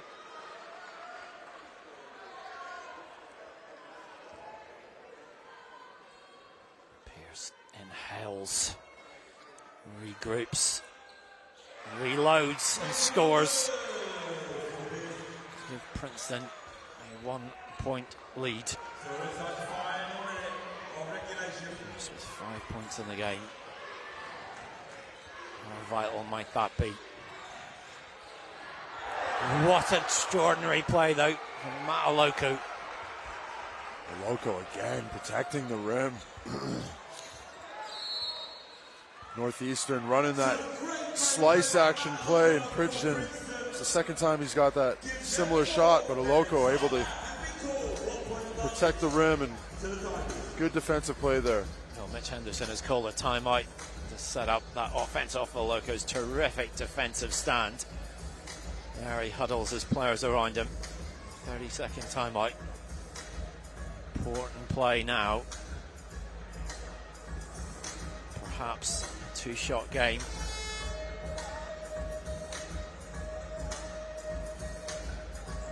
That's where the trust of those players, everyone locked in there. As we can see, the other sideline. Similarly, so a defensive stand would be so vital here. We will get the ball back. Shot clock is at 24 when we restart. Two teams that have really struggled from deep today, Mike. Northeastern just 2 of 13 from 3-point range. Princeton not a lot better, 4 of 14. I think now the time, not for audacity, but to go inside and take the high percentage shots. Both teams started well from the three. I think both sitting at 50% at one point in the first half, but obviously not able to connect on anything since. Ryan Lamberg, hand on the ball. Tosin Owoma driving on Telford. Up and under. Travelling is called against the Brit. A tough one there for Tosin. Taking his time, breaking down his defender here, but taking an extra step, and ref calls it a travel. Devin Austin has replaced Lee in the Tigers lineup. Offense for defense, perhaps. 20 seconds to go. Shot clock is off. So Neil Telford. Tosin Owoma has forced a turnover. Whatever could go wrong for Northeastern has gone wrong. That was a big possession right there. 10 seconds left. And you throw it down the court the other way. Well, Owoma has been replaced by Blake Peters. Northeastern here, coaching staff calling for a foul. Go for a steal, and if not, get the foul. You got to... Now just 9.8 seconds left on the clock. They got to stop that clock. Glentock picks up his third foul.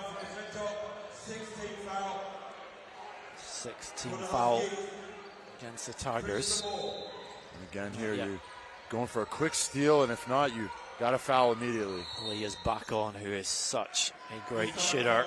3 or 4 from the foul line today. Not necessarily a player that you'd want to be there. Quick thinking there by Matt Oloko. He said immediately, let's go and huddle quickly. Let's talk this over while we've got the opportunity. Sprinted back. Grab a quick word with Mitch Henderson now. Back to the line. Lee sits. Wilma returns.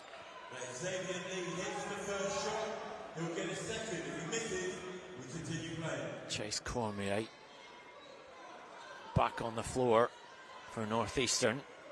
So shooters available. Should they need especially to go for a three. Stuckey as well. Another option. Lee makes the first. Big Lee, big shot from Lee there. Obviously bumps him up to 2.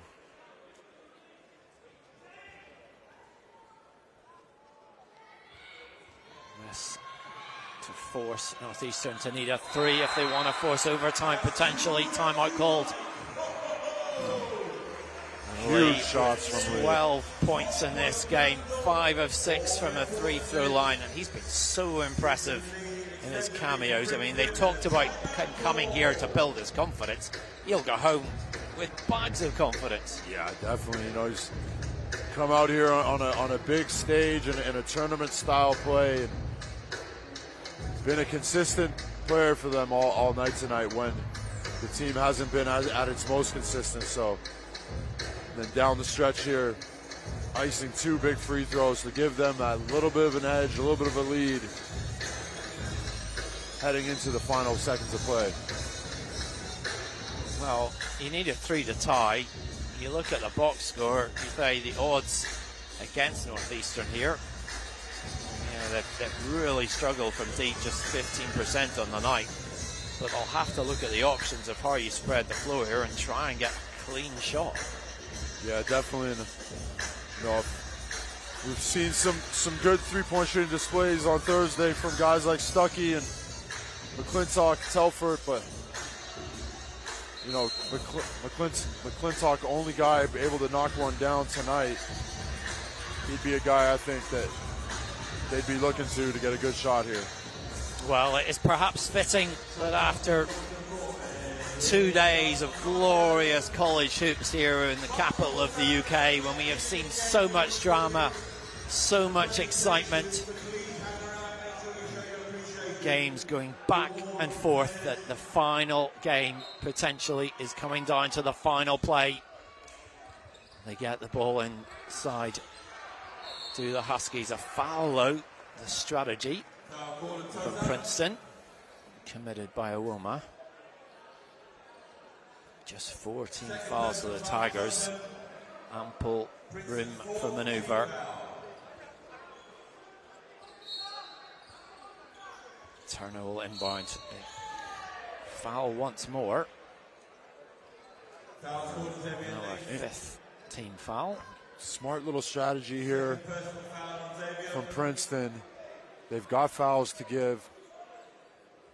Fouling the guys, making them chip off seconds off the clock. 5.1 seconds left as the floor gets a wipe. Jared Turner, the freshman from Maryland, will be the inbounder. Tosin Awoma running past interference as he looks to inbound. A foul quickly committed.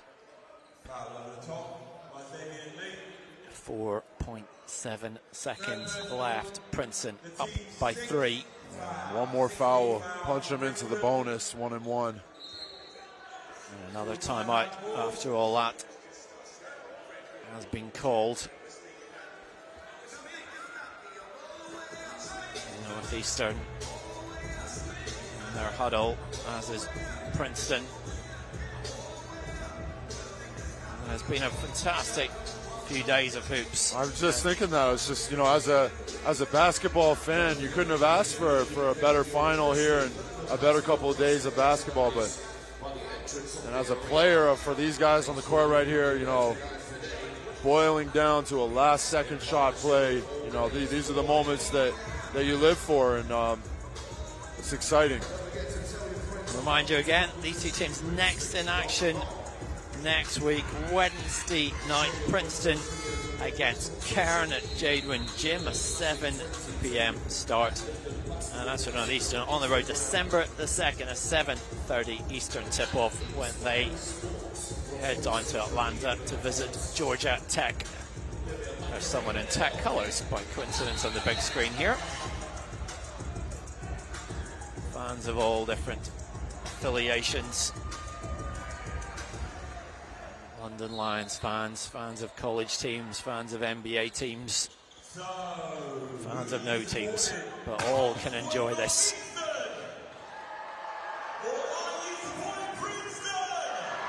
Jarrett Turner again, the inbounder, guarded by Caden Pierce. Oh, foul is taken on Stuckey. It's a good foul there. Obviously, sent him to the line for a 1-and-1. They're down 3. So remove that opportunity to get a 3-point shot off, and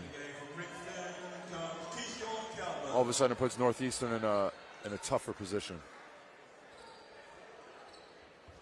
Coleman Stuckey arrived in London without taking a single free throw this season. Makes his first one of the afternoon. Big shot from Stuckey, putting them within 2. Deliberate miss of the second one. The rebound, though, is taken by Princeton, and the title, the inaugural title, is within their grasp. Just a timeout away. 0.6 seconds remaining, but they have celebrated, and that is it. It is run down. It is the Princeton University Tigers who are the victors in the London Basketball Classic, brought to you by Inspirus Sports. They have defeated Northeastern by 56 points to 54. And really, it was that spurt in the second half, Mike, when they outscored the Huskies 12-0 that really turned things around.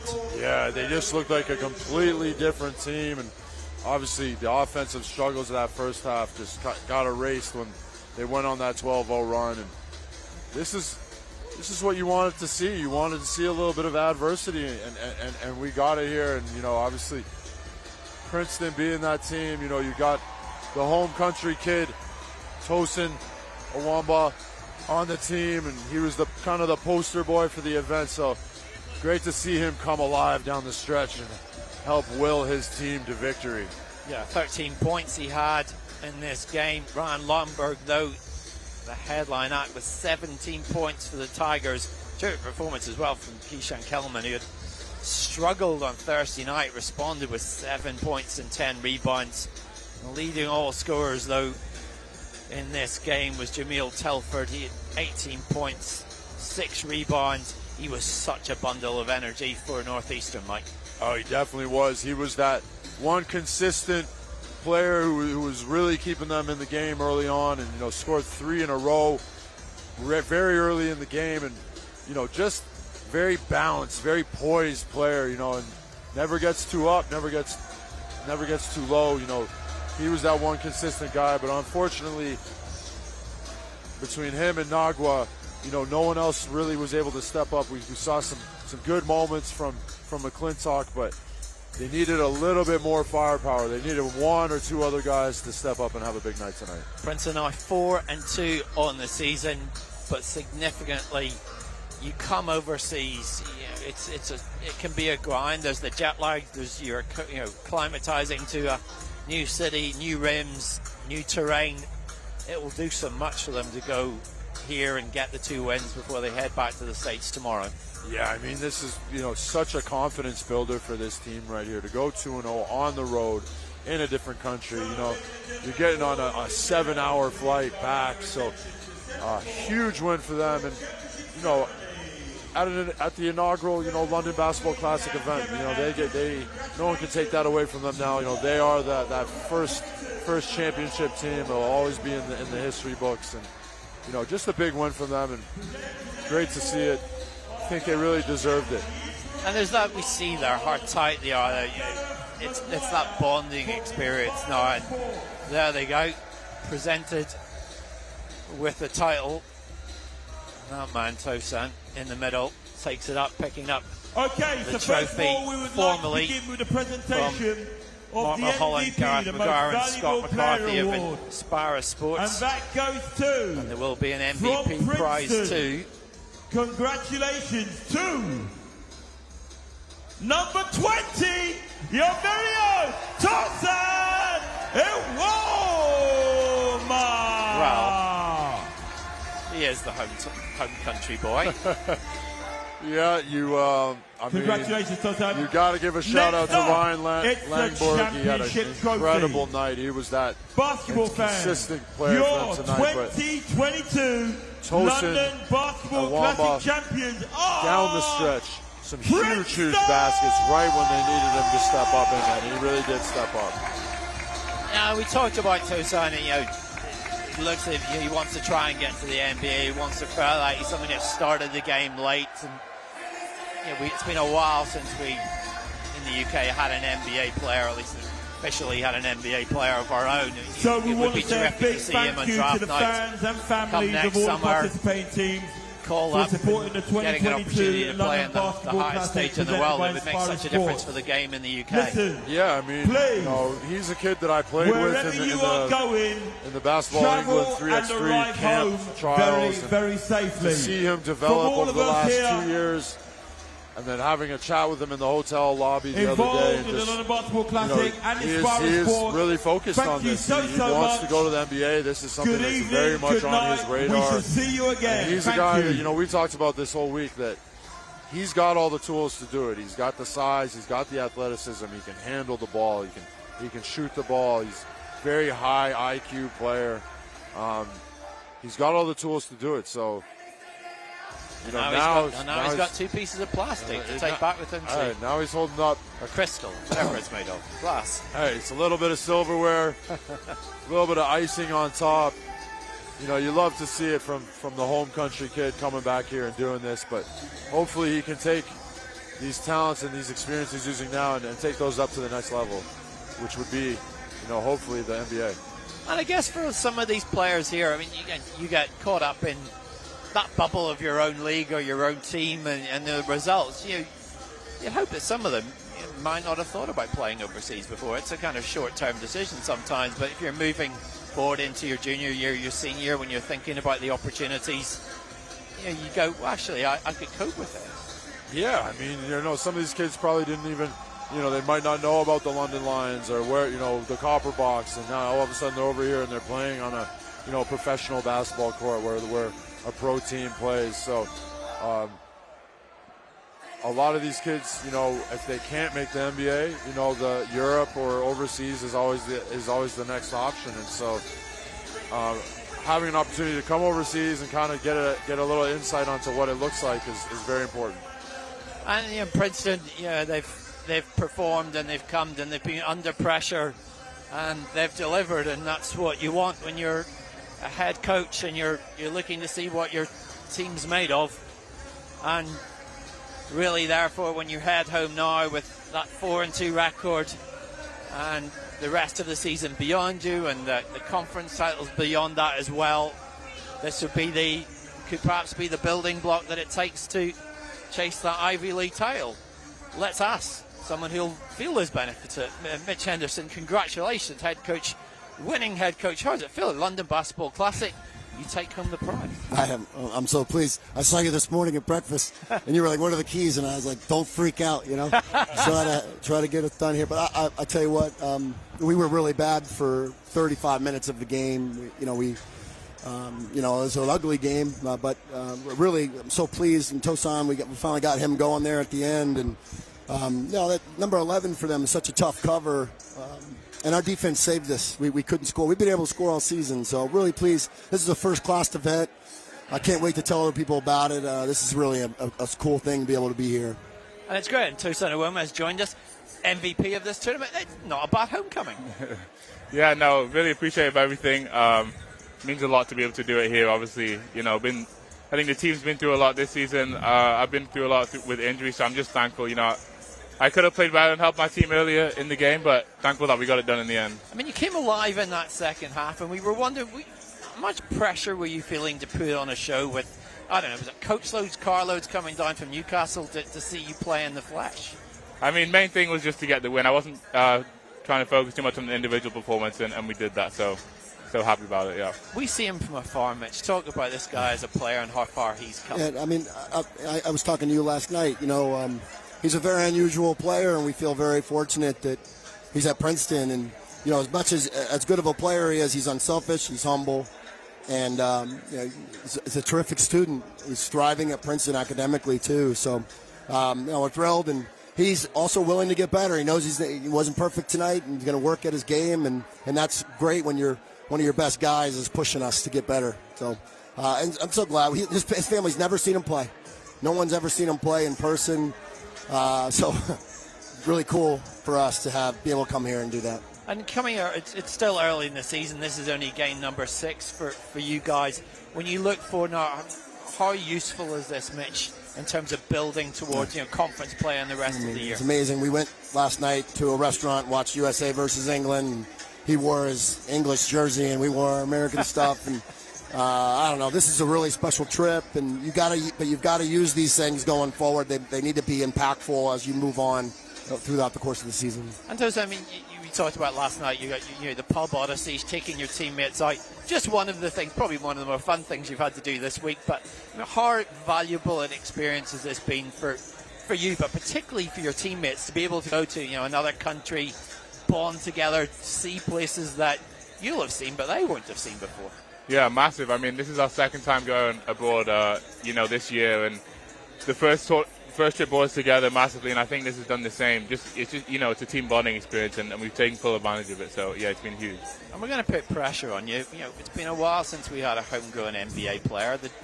You're senior now, draft next year. Talk about those ambitions and how you see that for you. Yeah, I mean, it is the goal, and I want to get there, and I know I have a lot of work to do. So it's just keep working every day and keep getting better game to game and every day in practice. So that is the goal, and that's what I'm working towards. And Mitch, for you as an experience, I mean, you said it's been a while since you've been here. I mean, how has this been for you as a staff to bring, not just to bring the team together, but for you guys to as a staff to kind of come together and savor it? It's really special. I brought my family, multiple guys on the staff brought significant others. We traveled large here this weekend, and so that's really special. Yesterday we went on a tour, downtown London, and it's just for us, like, just being able to take in a city. Usually you're in and out when you play, right? You go in and out of a city. So we've been here for going on 5 days. This is a really impactful trip. I'll never forget it. And credit to the Gareth and his staff. I mean, it was just a first-class event. Yeah, it's been great, and that's the atmosphere and everything's been wonderful to see. We don't see college hoops that often over here. I mean, people have bought into this, and it's felt really special. Yeah, no, huge. I mean, like you said, it's great to be able to do this over here, and for people to see, what college hoops are like. All the young people that are aspiring to get there. So, it's been great. Well, you've entertained us royally. Congratulations to you both. Congratulations to the MVP. Continued success, Tosa, and good luck for the rest of the season. Thanks a lot, guys. Thank you very much. Thanks for the show, and congratulations on being the first winners of the London Basketball Classic. And it has been a wonderful few days of hoops. I hope you've all enjoyed it, watching it at home. We've enjoyed it. Mike, Tuck, and I have enjoyed it immensely. But it's the Tigers who showed their claws, and they go home with the prize. From me, Mark Woods, thank you so much for watching, and it's goodbye. Thanks, guys. Gotta get up when I fall. No lie, man, I've been here before. It was with the cold before the war. I'm unstoppable. Hard work, always. Go hard, always. Hard quit, no way. He's open for three. Bingo! All in, fired up. Watch me rise up. Kick out. Telford's triple. Got it.